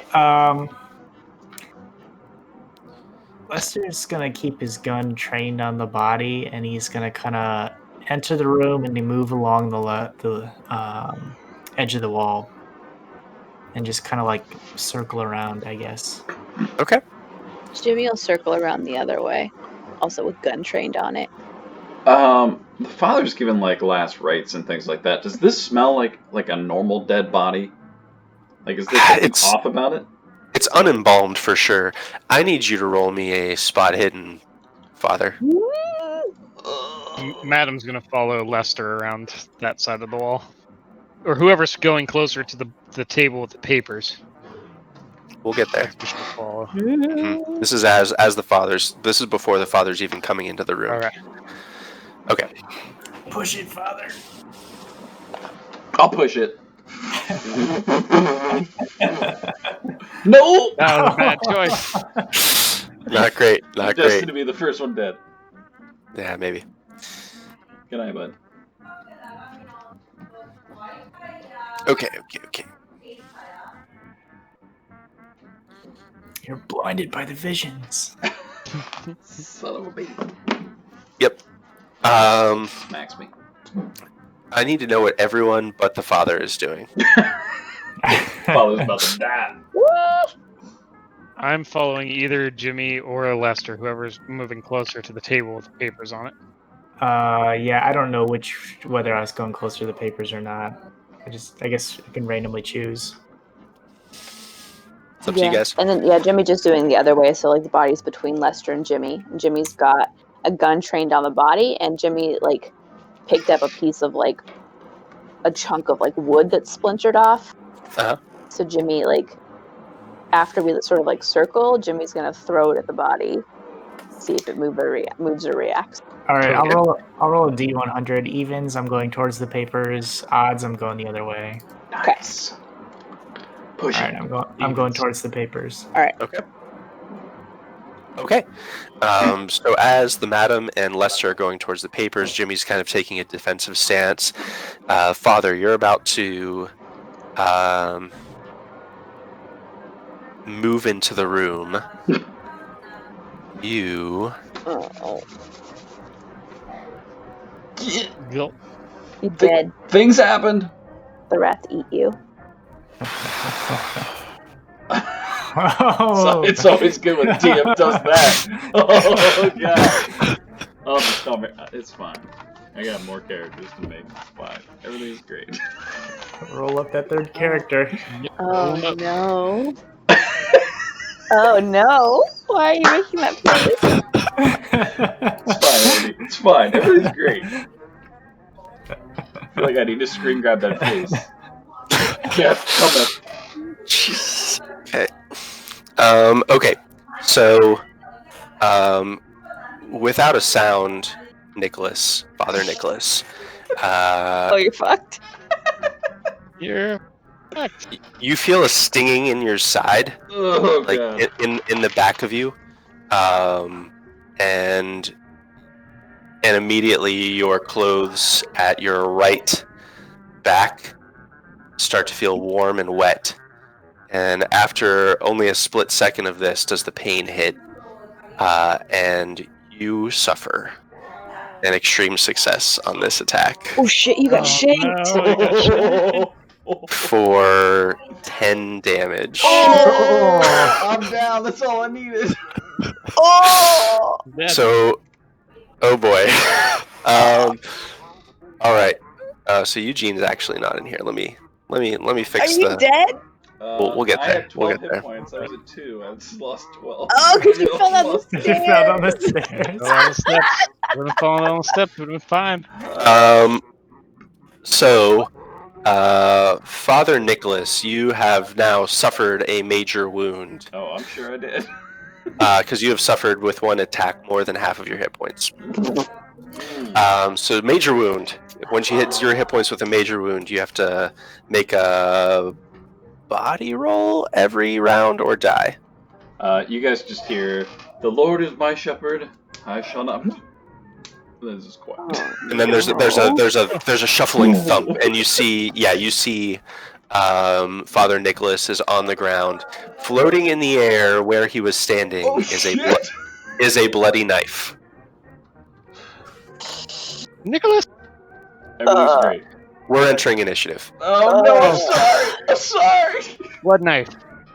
What do you use against blood knives? Yeah, there's a Shoot it. bloody knife hovering in the air. Jimmy, you're up first. You stab Okay. it. So he's You down. yell at it. What are you doing? What are you doing with the bloody knife going in there? The bloody knife is just hovering in the air. Yep. I am going to.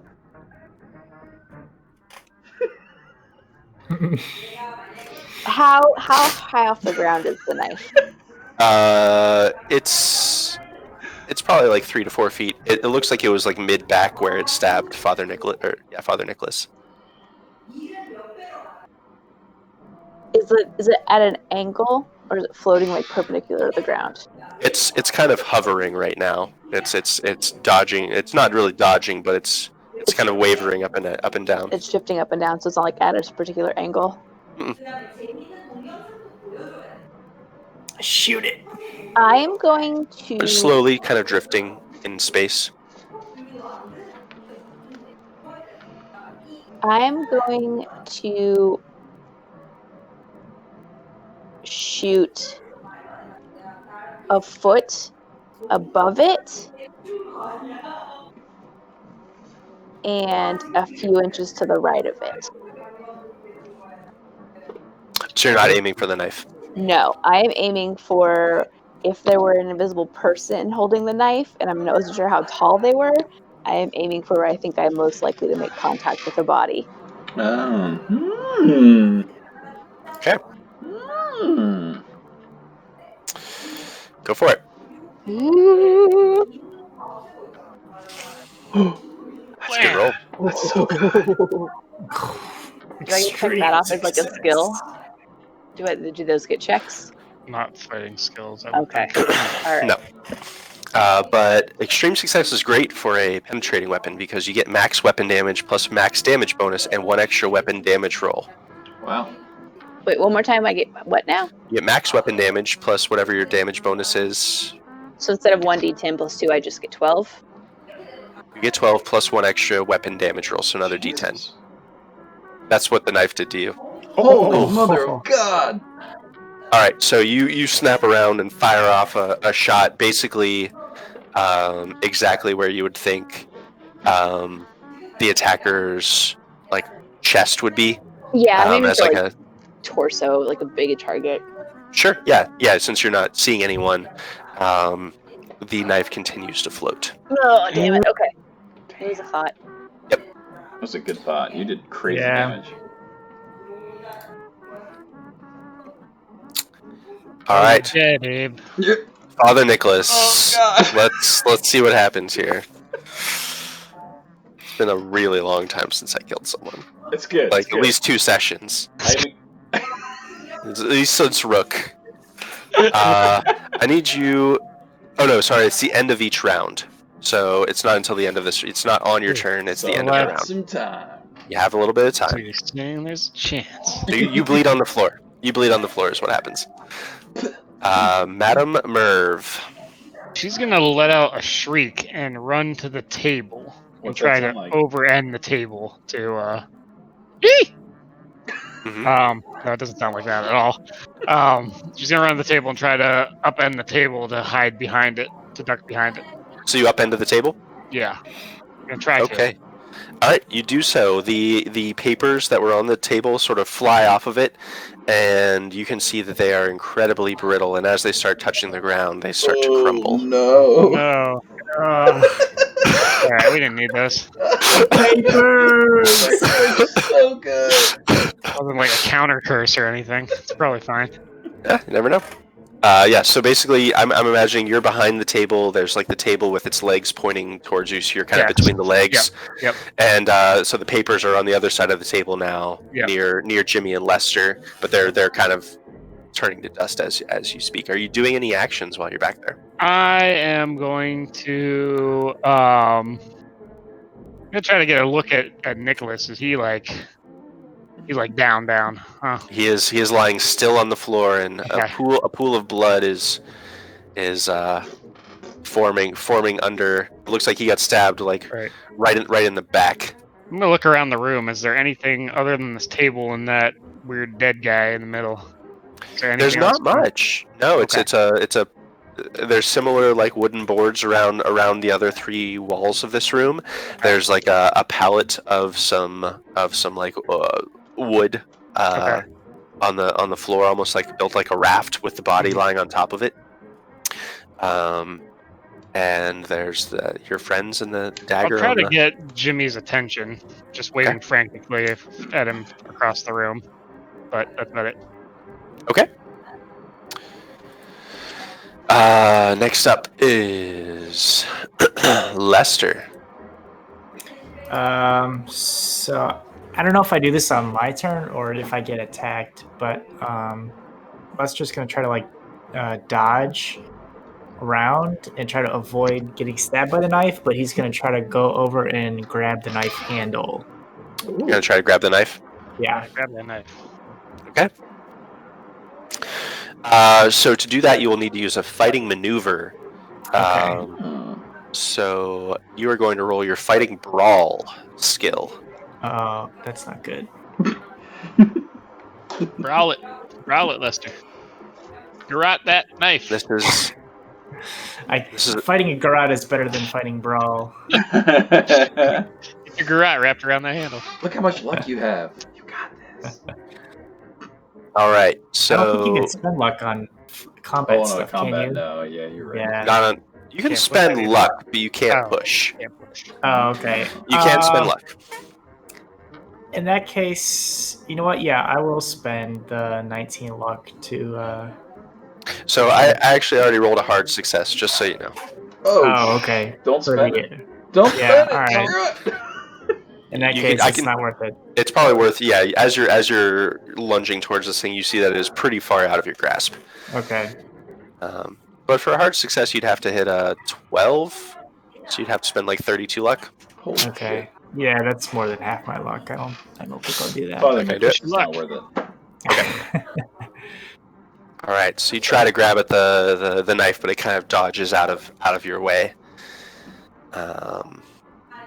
Okay. Walter Corbitt. His turn. Wakes up. There's a lot of stuff here.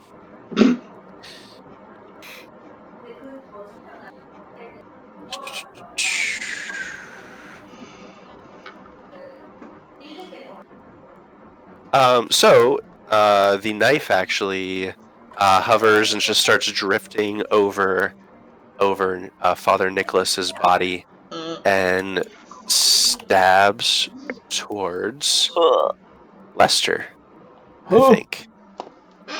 Since you just tried to grab it. Okay.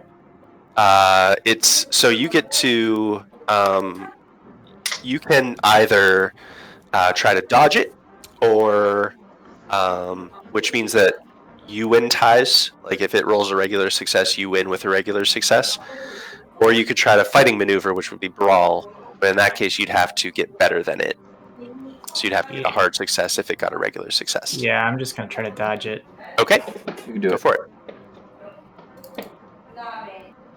That looks good, right? Got it. Damn, you have a good dodge. Check it. Crap. Check that dodge. All right, so the knife stabs towards you, but you dodge out of the way, and it slices past, only taking a slice out of your clothes as it goes. Would have got you. And then end of the round. I'm ready. What do I gotta do? I need you to roll a... Hopefully not power. Nope. Con. Con! Just a straight con? Straight con. Oh. Oh boy. What? All right. So you don't die this round. It's not this round. But you will have to make a con roll every round until first aid or medicine is administered Oh to my you. god. No pressure. Or you will die. No pressure. Oh boy. Jimmy! All right, Jimmy. Sorry, it's your turn. Okay, so So yeah, you shot exactly where you thought a person could be, where the Yeah. only place a person could be. yeah, and nothing happened. It was a perfect shot. Yeah. Is anything happening with the body? Is the body like Got up and started moving. I'm waving at you.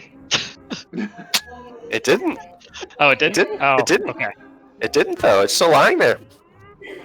And Madam, what's her face is like freaking out. Waving frantically to you. Mm-hmm. You're Like looking you at her. expect her to She's gesturing a throwing and pointing to your hand. Pointing to her hand and throwing, and then pointing at the body.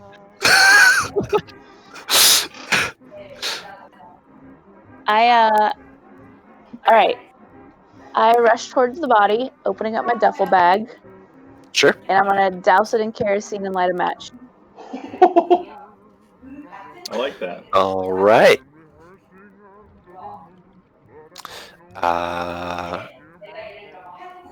You.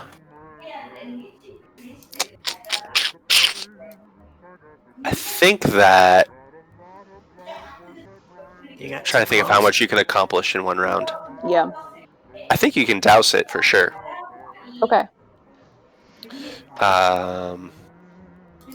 Just for fun, why don't you roll for me a brawl as you start to do that?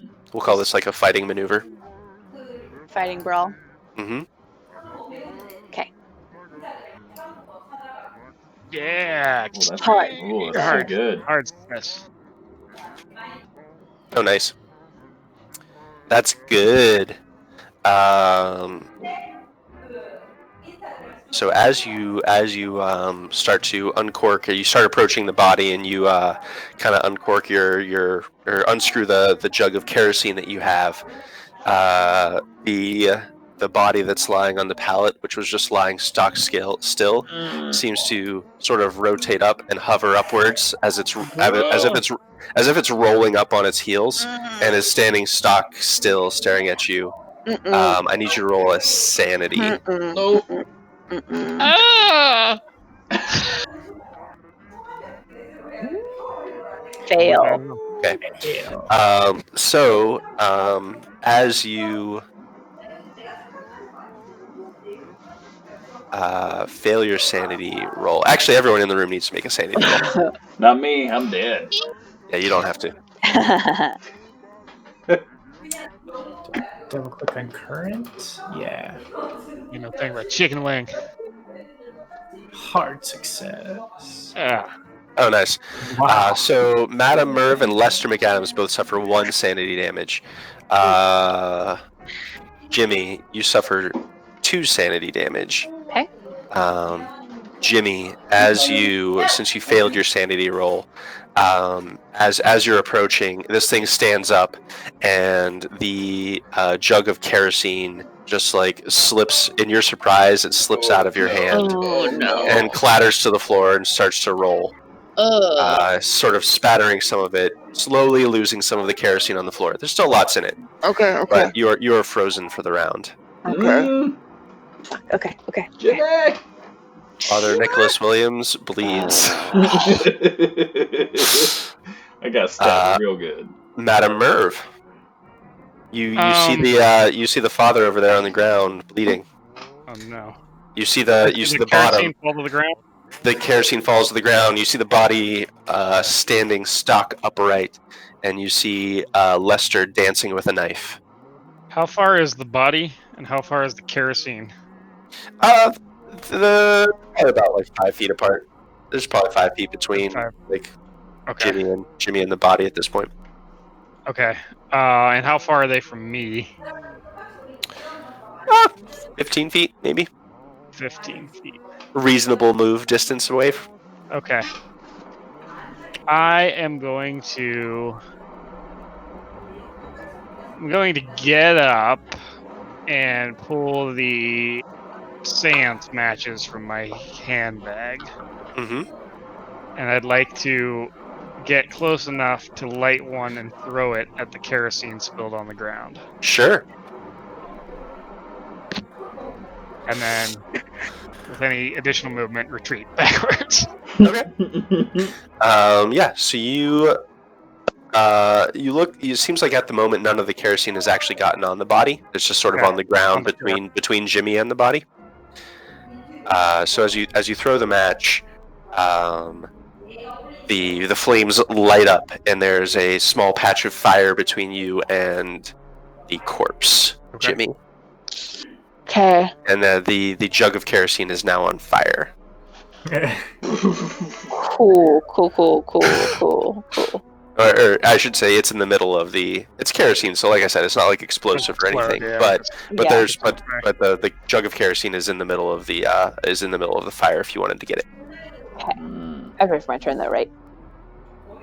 Lester's turn. Yeah, you'll do that on your turn. Well, I don't think I can realistically administer first aid in combat. Dodging and You can. It is within the rules. You can do it. It's your action. Yeah. All right. I guess I'll go over towards the father where he fell down, and I'll try to administer some first aid, at least to stabilize him.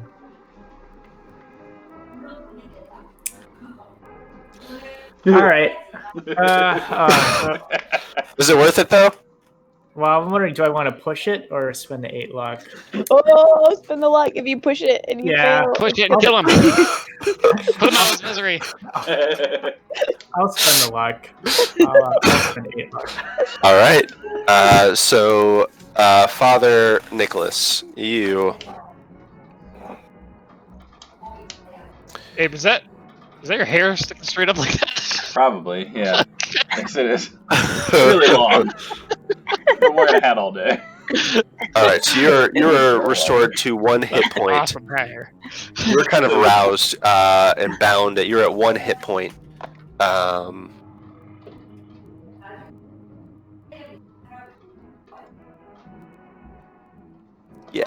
Oh, it is sticking straight up. I I had to zoom in. Look like one of the Who's from Whoville. I'm going to say that, yeah, I'm not sure if this is actually the rules, but I'm going to say you're conscious and at 1 hit point. You'll have to have... You would know this, Lester, that you would have to reapply first aid every hour, or else he's going to have to start... He might start bleeding out again. Like, basically you have to keep re-upping the first aid. Or if, something traumatic happens, it might break open his wounds at my discretion. A knife to the other side. Could be. Or like falling down the stairs again. That might, disrupt the first aid. Cool. So that's your action, Lester. Okay, end of the round is... I'm going to say you're still like prone on the ground, Nicholas, so far. Lester, this actually, no. I'm going to have him do something else.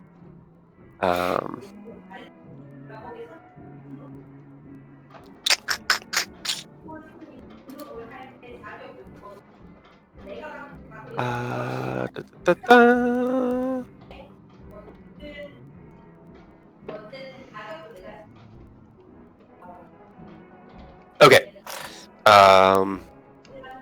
Jimmy, I need you to roll me your POW. Pow. Oh, What? Pow, pow. that can't Your power. Roll power. That'd be That can't be good Okay. at all. Oh, that's so nice good. roll. Nice. Yeah. This is when you needed it. Jimmy's got Yeah. the power. Jimmy's gonna survive this. Hold up. Let me roll mine. Rolled a 17. Okay. Jimmy, so as the fire rears up in front of you, you turn to the side to acknowledge Madame Merv, who had run forward to throw the match. But as you look forward, you see in front of you this ghastly visage of this rotting body of what once was a man, lurching towards you, hand outstretched. But you shake it off, and as you kind of shake your head, you realize that is not a zombie. That is Madame Merv throwing a match. Oh. And you shake off the mental intrusions. Oh, I almost shot her in the head. Yep. Oh, man. Jimmy's gonna murder everyone Jimmy's gonna survive. and burn this house to the ground. Cool.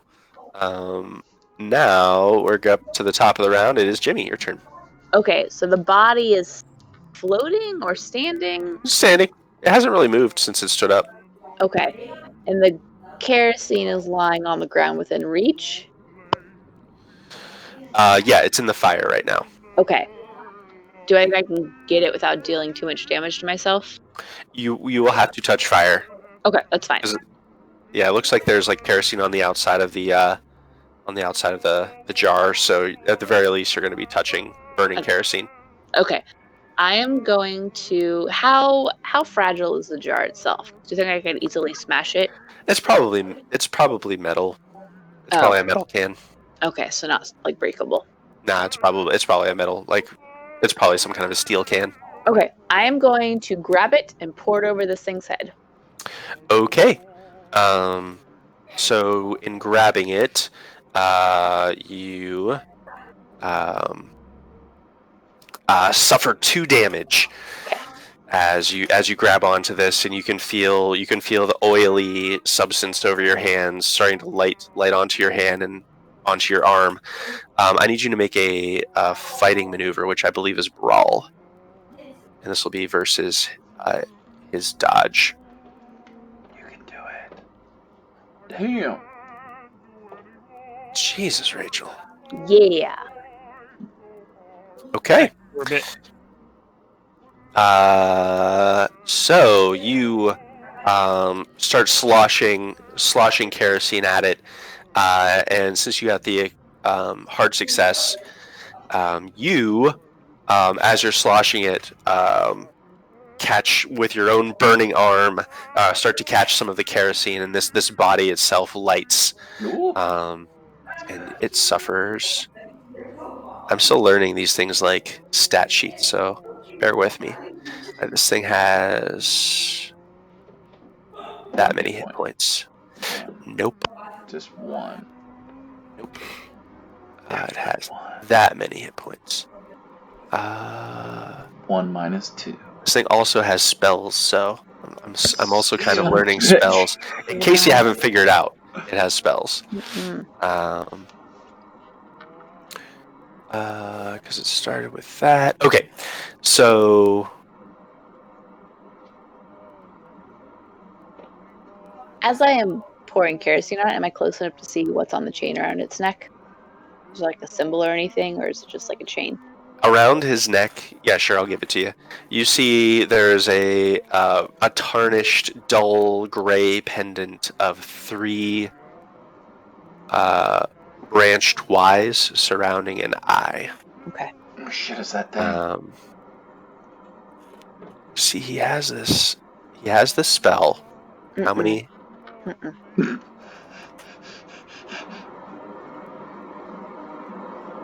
Okay.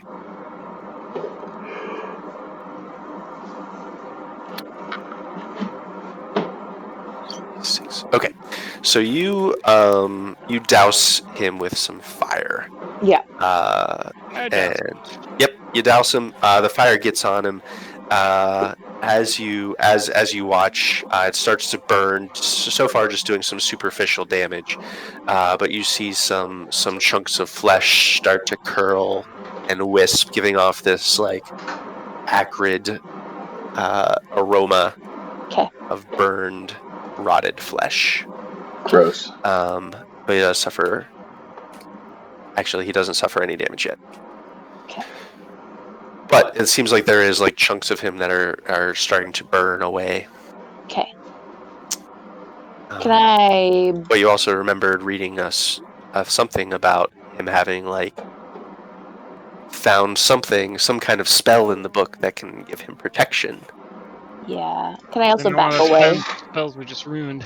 Can I also back away? Sure. Okay. Once I get it on him, I'm gonna back away.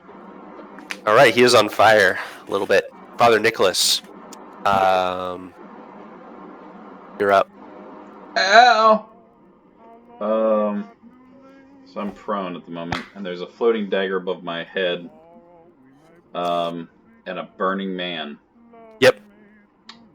Which you now see looks like a walking corpse. It is a man on fire that is slowly. Actually, it's not even moving yet. It's just sort of like lurched out of the way a little bit to try to avoid the fire, but did a very poor job. It hasn't really said anything yet. Is he like completely on fire? It's covering his shoulder and chest a bit. Gotcha. But the kerosene seems to be catching. All right. I would like to get up and get away from that blade, but as I'm doing so, I'm gonna take out some of my holy water and I'm gonna uncork it, and I'm gonna toss it at the dagger. Grenade style. Because I don't want to put the kerosene out. I think that's a good idea. So I'm gonna toss some of it at the dagger, and back away from it and say, "Be gone, demon!" And I'm just gonna douse him. Okay. Go ahead and roll. I guess brawl or throne. Is throne a thing? Brawl would be fine. Brawl. There is a throw skill. I like my brawl better. Yeah. Extreme success. All right, so you throw your vial of holy water. It clangs and crashes around the dagger, which you see spins end over end into the crawl space, a little bit out of your view. It's hard to catch where it went, but it went somewhere into the storage room. Send this demon to the hells it came from, and I'm wounded badly. Mm-hmm. Do you want to go anywhere? I want to be in the room-ish. Mm-hmm. But I want to be like far away. Is there anything else other than like the papers that flew over and all that other crap? Yeah. So there's like a couple of there's a few papers that are on the ground as people are shuffling around and combat is happening. Like they're getting kicked and broken up a little bit. There's the table, which did Madame Merv go back behind the table? Mm-hmm. She did not. She just kind of retreated away from the body a little bit, not super far away. Sure. Yeah. So then there's Jimmy and Madame Merv who are standing out. There's a little bit of like a patch of fire about 5 feet across, and then the Jimmy is on fire, and also the corpse is on fire. Yeah, I want to stay by the door, and I'm gonna lean against the wall. Okay. All right, Madame Merv, you're up. All right. How far is the body from me at this point? Probably like 5 feet. 5 feet. Okay. I am going to again reach into my handbag, but this time pull out my single-shot Derringer. Nice. I'm going to aim it at the corpse's head. Okay. Pew. Ooh. Push it. I will push Double it. luck. No, I can't push it. I could use luck. You can't push it, but you can spend your luck. I'll spend my luck. It's only 19, man. You got this. You got 50 luck. Mm-hmm. You're gonna fight for life. I'll spend it. Spend it. All right, so you hit. Whenever the only option things have versus firearms is to roll to hit. Okay. Is to dive for cover, which he is not going to do. Because you can only do that once, and he's not fast enough. So he's not diving for cover. So you just hit, as long as you succeed. Damn. Dang, minimum damage. So as you shoot him, you see a chunk of flesh sort of fly off of his side, and he just sort of turns, and his head just turns to the side and just stares at you with these cold, blank, emotionless eyes. I forgot a rule. What the rule is? We're about to learn a new rule. Is it an Readied firearms.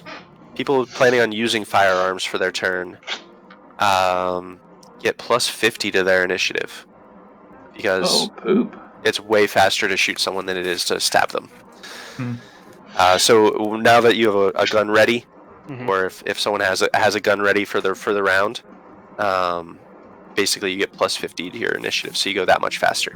Damn. How long does it take to reload a weapon? Because the Derringer only has one shot. That's a great question. I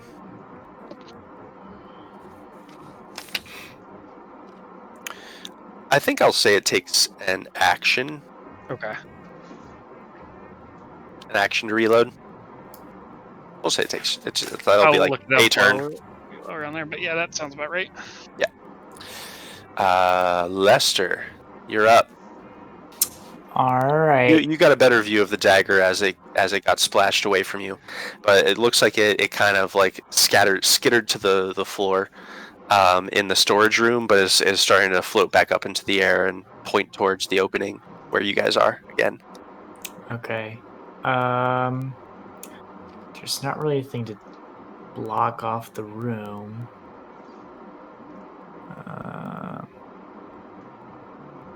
I think Lester's just gonna turn and shoot at the floating body.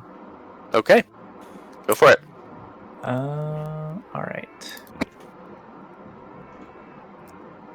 Got it. Regular success. So I'll say you're probably at the next. I forget what are your ranges. There's a 10, you're close 20, enough. and 50 foot. I'm guessing I'm probably within 10 feet, or I can you could have gotten within 10 feet for sure. Yeah, I think that's fine. I see here. I'm guessing it's based on the ammo, and I didn't specify which ammo type I have because I have a ammo that's based on range, and then there's a 1d10 plus 4. I think that's for the slugs. Okay, all right. So I think you do like the 4d6 or 2d6. Yeah, it's 2d6. All right, so I'll just roll that then. Boom! Like that. All right, so you fire into it, and a big chunk flies out of this thing's shoulder as it's starting to look wounded. Do I check off firearm skill for that, or is that a separate thing? Yeah, you can. Okay, for hitting him. You're practicing. All right. I don't get to check mine off because I use my luck, though, right? Is that right? Correct. That is correct. Yeah. All right. Now. All right. Okay, Lester. As you shoot at this thing, silent as the night, the knife attempts to stab at you from behind. Oh, that knife's so good. Go ahead. Would you like to try to? I'll try to dodge again. Okay. Too good. I got an extreme success. Oh no! Yep. So I would have to equal it to win? You would have to equal it to win, yeah. Okay. Yep. No, that's fine. I'll just tank the hit. All right. So you're gonna take 1d4 plus 6. Oh, good. Oh, that's a 4. So 10. Lester, you are once again stabbed right in the same kidney that Father Nicholas was stabbed for 10 damage. I'm guessing that's a whatever. That's a major wound. Yeah. I forgot this part. You need to roll a con, please, when you suffer a major wound. Okay. That's good. Do that, Andy? Well, you went unconscious anyways, so. Oh, okay. Because when you suffer a major wound, there's a chance you immediately pass out. Oh, okay, I got you. Yeah, but you're good. So yeah, the stab's in, and then the corpse itself is going to start shambling forward for the first time, other than a couple dodges it made, and it is going to attempt to take a swing at Madame Merv. Oh. Madame Merv, would you like to dodge or fight back? Yeah, I would love to dodge. All right, so you'll win ties.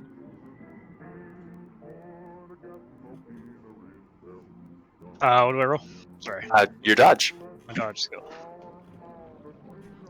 I failed. I failed my roll anyways, but hey, you fumbled. That can't be good.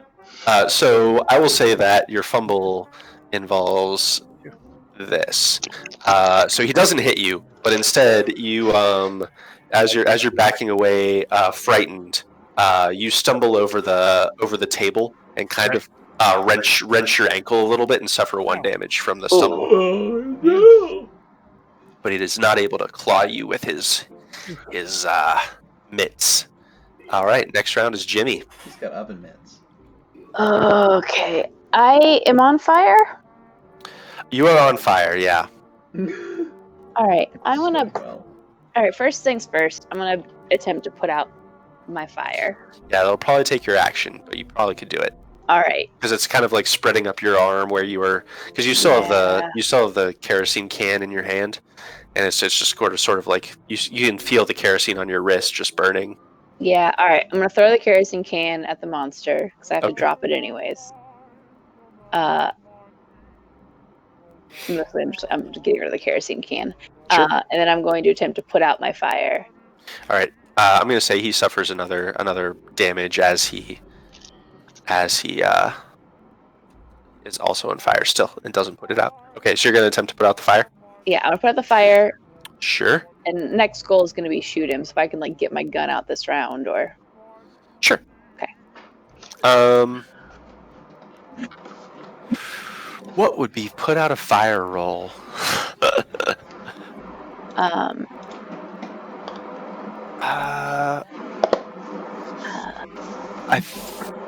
Dex. Sure. I'm into it. Dodge. That Dex is fine. Persuade the fire. Persuade it. Intimidate. I intimidate it. Nope. You get off my arm. I like your first thought.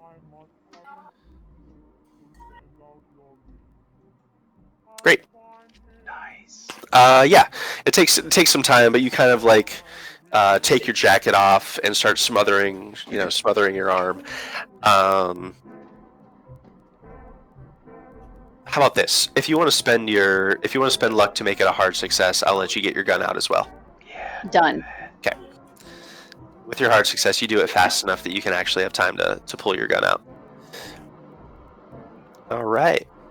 You're not on fire, so you suffer no more fire damage. Yeah. Okay. All right, Father Nicholas, you see the knife is slowly just retracting from Lester's back. This knife likes to go for the kidneys. I don't like that.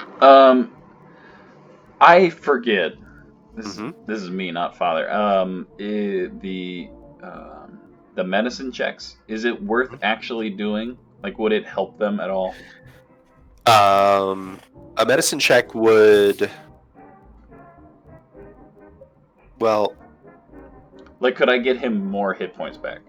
1 hit point, or 1d3 hit points. 1d3 hit points if used on the same day as a wound. It wouldn't help the major wounds. But you also know that this dagger is dealing pretty good damage, hitting pretty frequently.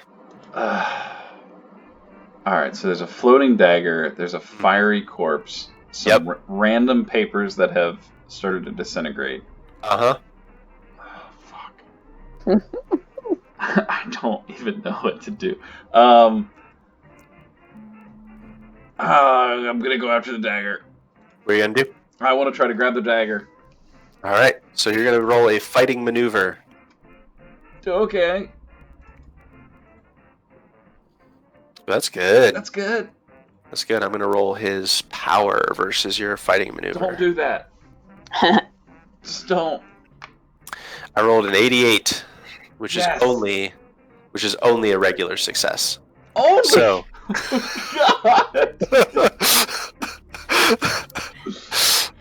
So you succeed in grabbing the dagger.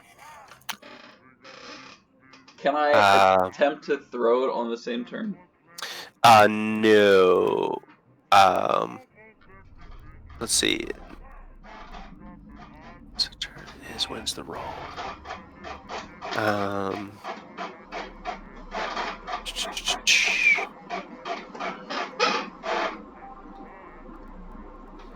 Okay. So yeah, you grab it. And I think that's it. Having hold of the knife. Yeah. So yeah, it's kind of wrestling with you a little bit, right? It's trying to pull out of your grasp, but you have a hold of it. And I shout something like, "Kill it or get out, but save yourselves!" And I'm just gonna two-hand this knife. Sure.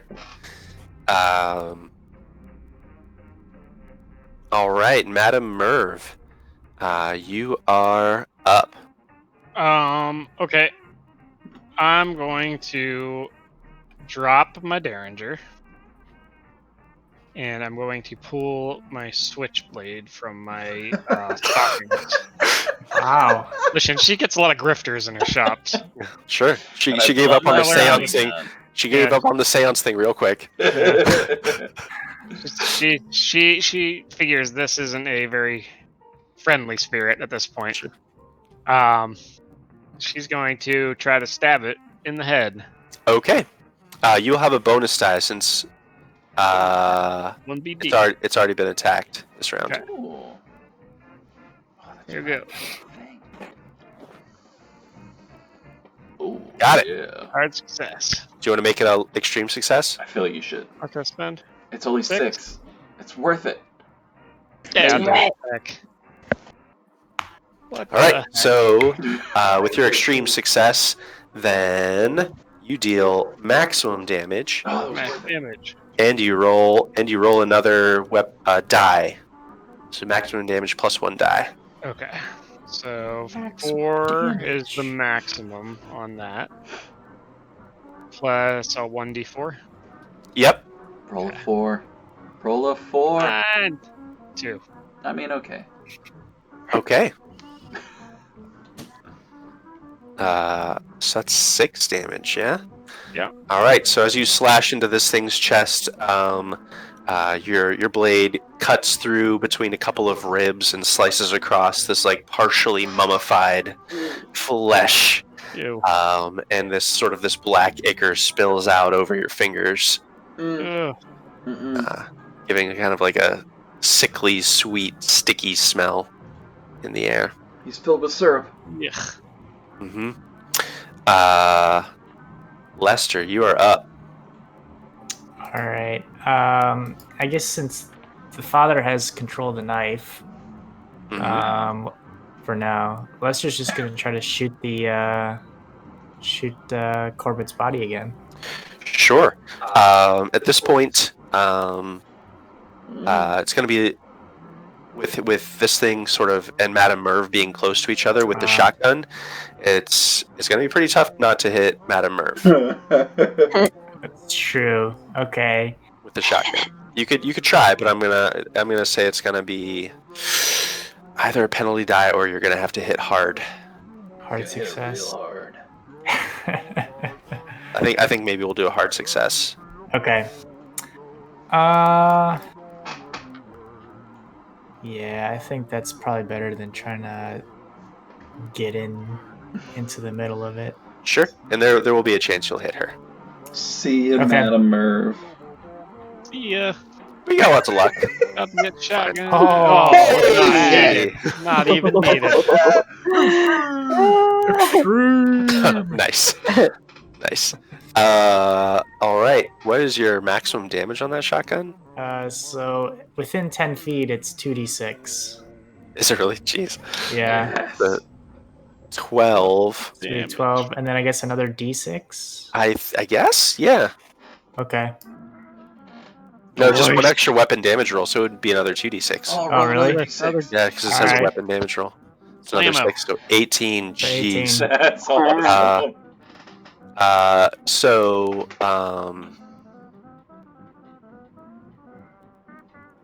Lester, you may finish it. Oh. Yes. So, Lester's just like, how would he do this? He's like, no, not again. I got out. I escaped the war. And he just like panic, shoots it and miraculously just blows its head clean off. Oh, jeez. Oh, poor Lester.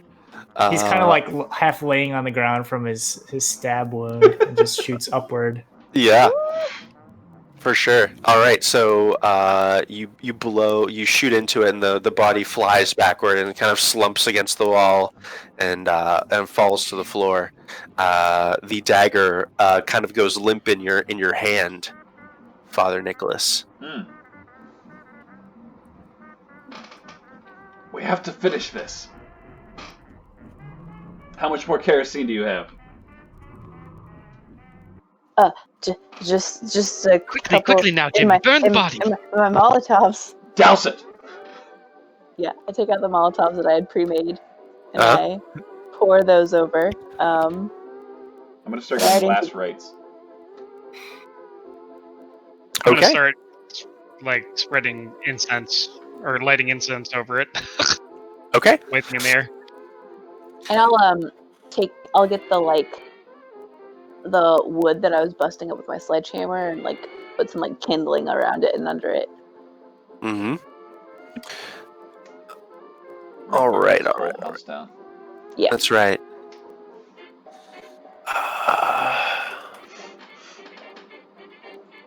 And I'm gonna take the necklace off with the pendant. I'm gonna sledgehammer the shit out of it. The pendant? Yeah. Okay. All right. And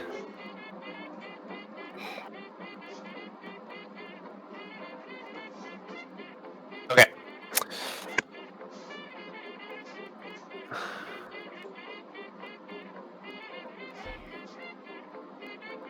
You do so. So what are you guys doing? The rituals? You take some time and you set up some rituals. Wow, this is way too happy music. Yeah, this music is playing while we're burning these cords. Nope. That's how the father's doing it. Okay, now let's read. Be good.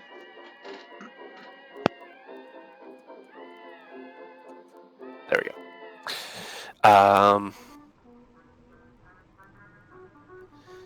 That's better. A little bit better.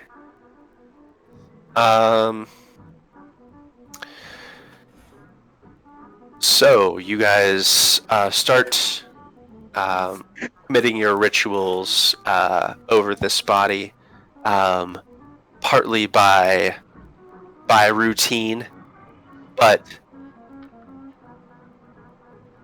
in any case, either whether it's by your rituals or the fact that you blew a hole in this creature, the room is silent and still. And both of the practitioners here, both Nicholas and Madame Merv, have never seen anything like this before. So it's difficult to know whether your rituals have any effect, as nothing overtly seems to change in the room or in the body after you've done your rituals. You still have the dagger. There is the smashed amulet here, and papers left on the ground that further turn to crumbled dust at your touch.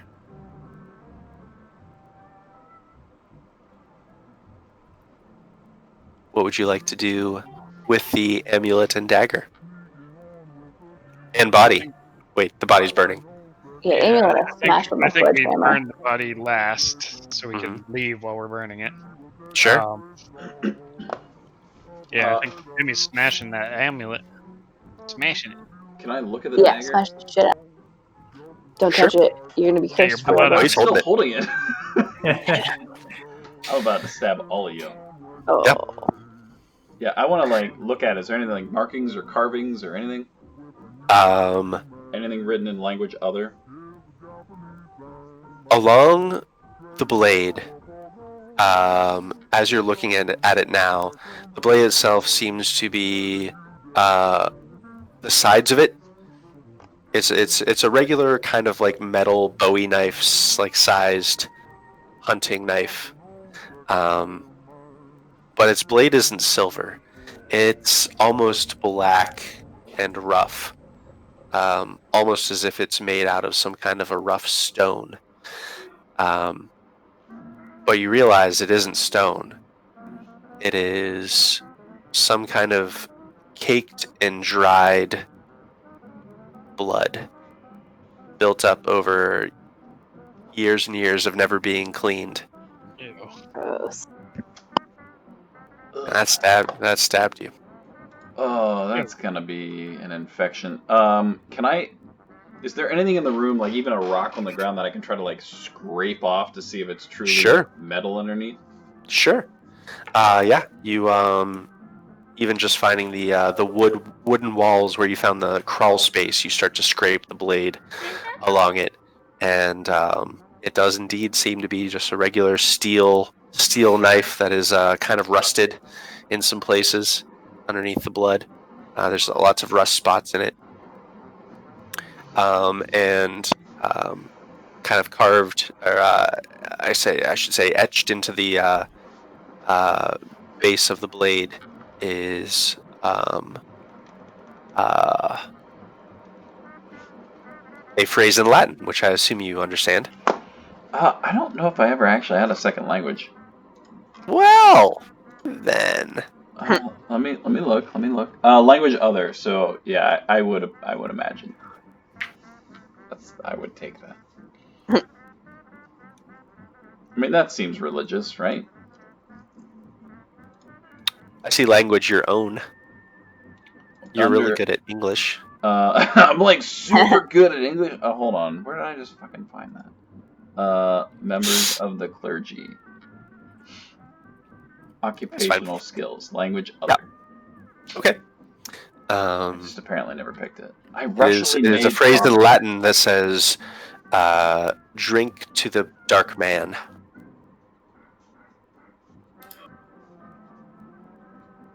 Does drink to the dark man mean anything? As I look up the party. Dark man was who he was summoning. I want to instinctually. Yep, I want to try to just stab the body with the blade. Oh no. Okay. As you you stab the blade into the torso, roughly about where the heart would be, right next to this like crater-like hole where the shotgun blasted in. As you do so, you hear as a sharp exhale leaves the body.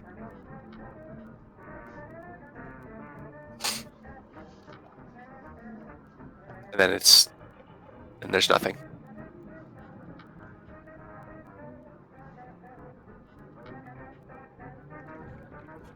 I think it is time to finish burning this thing.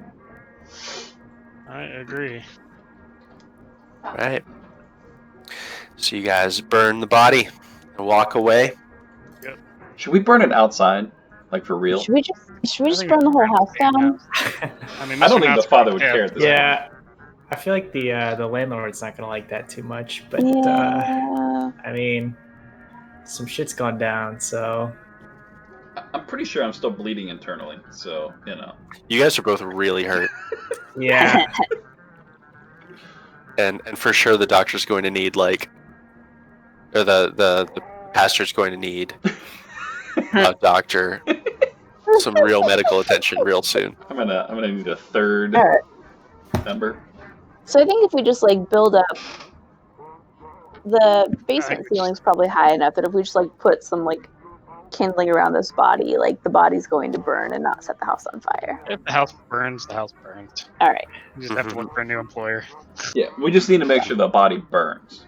Yeah. Sorry, that was the father. Make sure it burns. There's nothing else in this room, right? And we don't see like any other like openings off of this room. Anyone who would have taken some time to glance at the papers before they were disintegrating, I will allow a spot hidden. I'll allow one or two of you guys to try to make a spot hidden for the papers. Really, they were the only other thing in this room. Come on, Madam Merv, don't screw it up. Okay, here we go. I got stabbed. Hey! Yeah. Check it. Check yourself. Check that shit. So as you are glancing at those, you get stabbed by another knife. Mm-hmm. You notice that it's only a fragment of a paper. Like I said, they're kind of just disintegrating to dust as you watch them. But you notice the two symbols which seem to be colliding. You have over 50 in occult, right? Yep. Okay. So there are two astrological symbols They are the symbol of the zodiac symbol for, looks like, Aries and Taurus, which seem to be colliding on the paper. And that looks like there was more on the paper, but that's all you catch.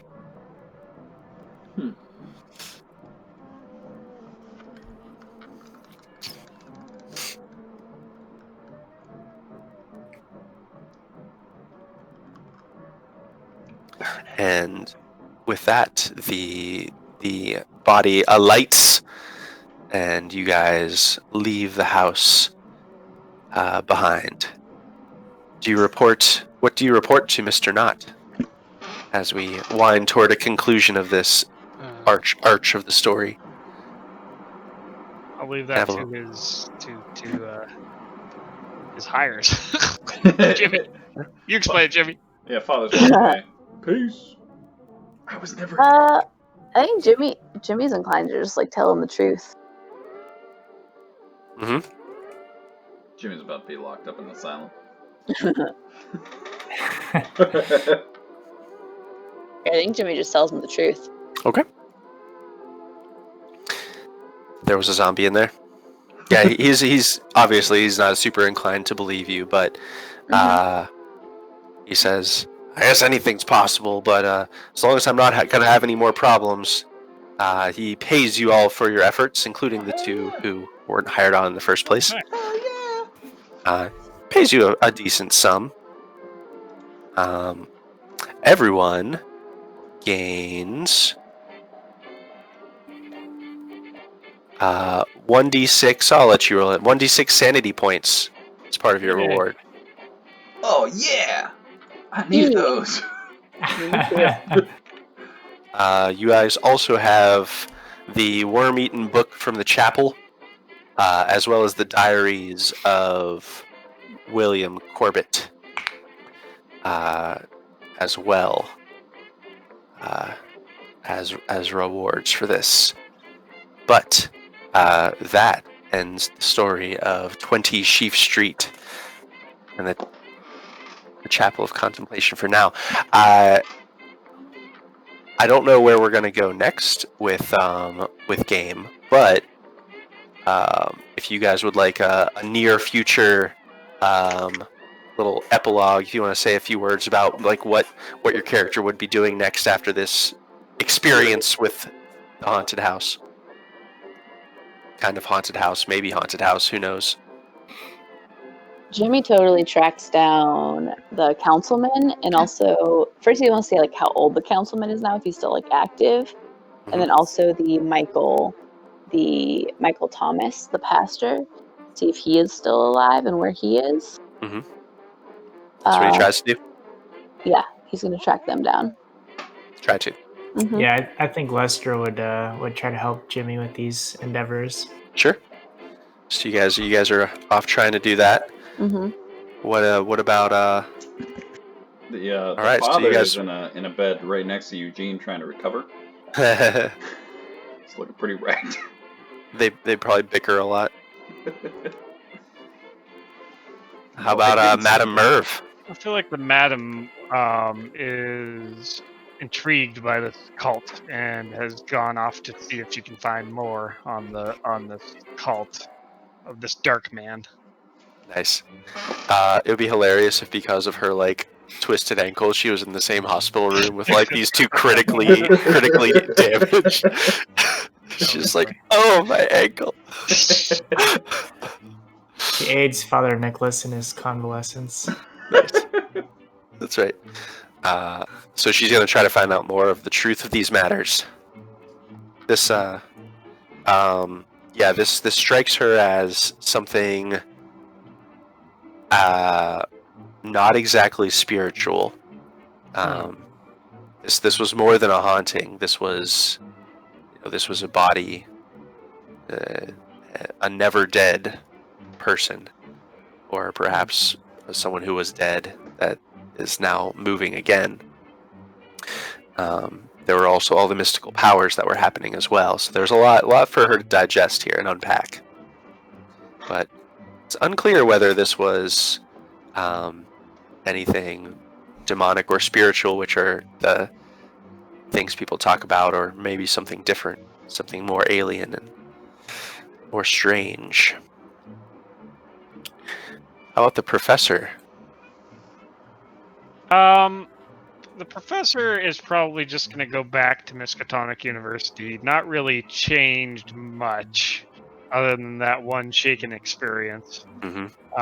And he's pretty much just going to consider this a fluke experience. That he probably won't experience something like this again. Mm-hmm. What would he have thought of everyone's stories as they came back? He thinks that there is something weird going on with the house. But just the mere fact that they had this crazy woman with them, Mm-hmm. he pretty much discounts what they said as just, visions or panic to whatever was actually causing the issues in the house, whatever that may have been. Sure. But he doesn't buy into an evil zombie. Huh. All right.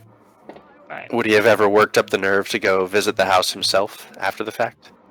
He probably would not have, not because he was frightened of it, but because it seems to have been a huge waste of his time, as well as it was counter to his health to go That's true. to visit this. So That's true.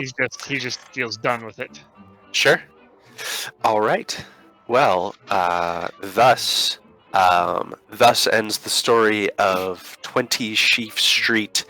There are probably more tales to tell with these characters, and of course, they're now, due to these strange stories that Professor Milton Wagner are bringing back to Miskatonic University in Arkham. Some of these people, newly awoken to the mythos of the Great Old Ones, are now on the radar of some other experts who have dealt with these kind of things, and may now know to keep them in mind in future problems, if ever future problems ever do crop up. That is to say, we have hooks for you guys if you wanted to play these characters again. That's the end of the story. It's exciting. No one died. I know. Yeah. So close. So close. So many people came times. close. Some inopportune extreme successes happening. Because I rolled an extreme success on both of you with that dagger. Jesus. That was ridiculous. It hurt so good. So good. All right. But yeah, I don't know what you guys want to do next. If you want to play more Call of Cthulhu, I have more scenarios I could run. I'd be game for that. I've been enjoying this. Yeah, I'm down for some more. So the one I think I would want to play next is called Amidst the Ancient Trees. It takes place more in the wilderness, so it has some more like nature-y, survival-ish skills may come into play more there. It looks like it might be a little bit more combat intensive. I don't know. But the premise of that one, this is kind of a spoilers, but the premise of that one is the hook of it is that your characters are going on a search for a kidnapped girl. Basically, there was a kidnapping gone wrong. The ransom handoff went wrong, and you guys are kind of trying to help with a bunch of other volunteers, helping to track down the girl in the woods. And nothing at all goes wrong. Everything's great. Or goes weird. So that was the one I kind of had in mind. It looks like a cool adventure and kind of a departure from this one. A little bit different in style. But it's up to you guys whether you want to keep some of your same characters or do kind of a mix. I don't have an immediate answer for you guys as far as what happens with the council person, or the priest. Like, I know kind of where they are and what's going on with them, but I don't know if that's a story that should be told off camera or not. It could be, or it could be a story for a later date. But yeah, if any or all of you wanted to replay characters, we could try to find a way that you are in Bennington, Vermont, taking place, which is just across the border of. Actually, I'm not sure where Arkham is in Massachusetts. I know they have a map. Open. Because Boston's on the coast. Yeah, it is. I'll share my screen in a second. Reference. Map of Love County. There it goes. Yeah. If you guys wanted to, I know some of you like making new characters and playing new characters. The way I figure it is all these stories kind of fall in part of the mythos. Oh yeah, I see.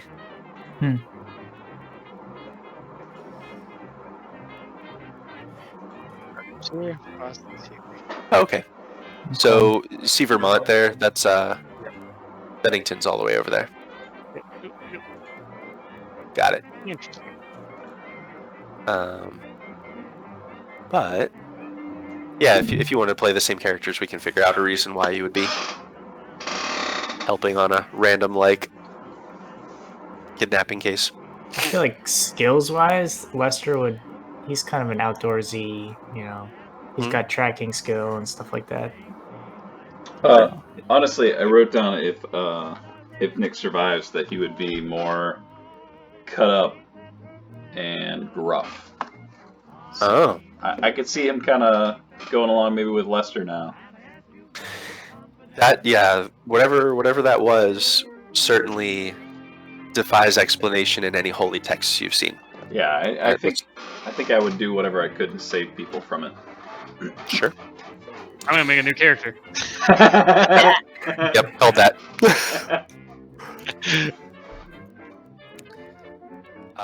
Yeah.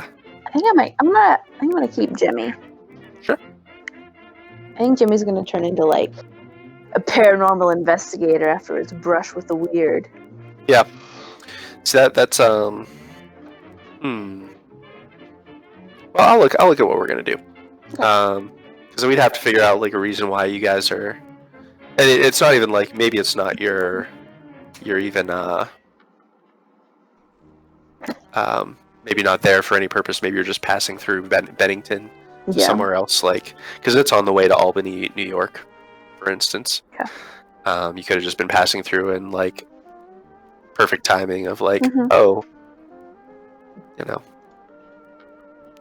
teenage girl got kidnapped. We should probably help while we're here because we have skills. We've got to save her. Could be. But I think I want to do that one. The other one that I had in mind is called Crimson Letters, which is kind of a little bit more like investigative social, but we already kind of had the first half of this one was all pretty investigation social, so I kind of wanted to try something a little bit different. But it was a lot of fun. Yeah. That sounds fun. Yeah, I enjoyed it. Easy. Combat's crazy. Holy crap. Jesus. So that was just against like one person. It's gonna be great. He was a scary person with a lot of hit points and like some special abilities, but yeah. It's gonna be good. I'm excited. I read in the book that combat is something that should be scary and can turn on a dime. Okay. Yep. Sure can. Check. All right, guys. I'm going to bed. Good night. A lot of fun. Later.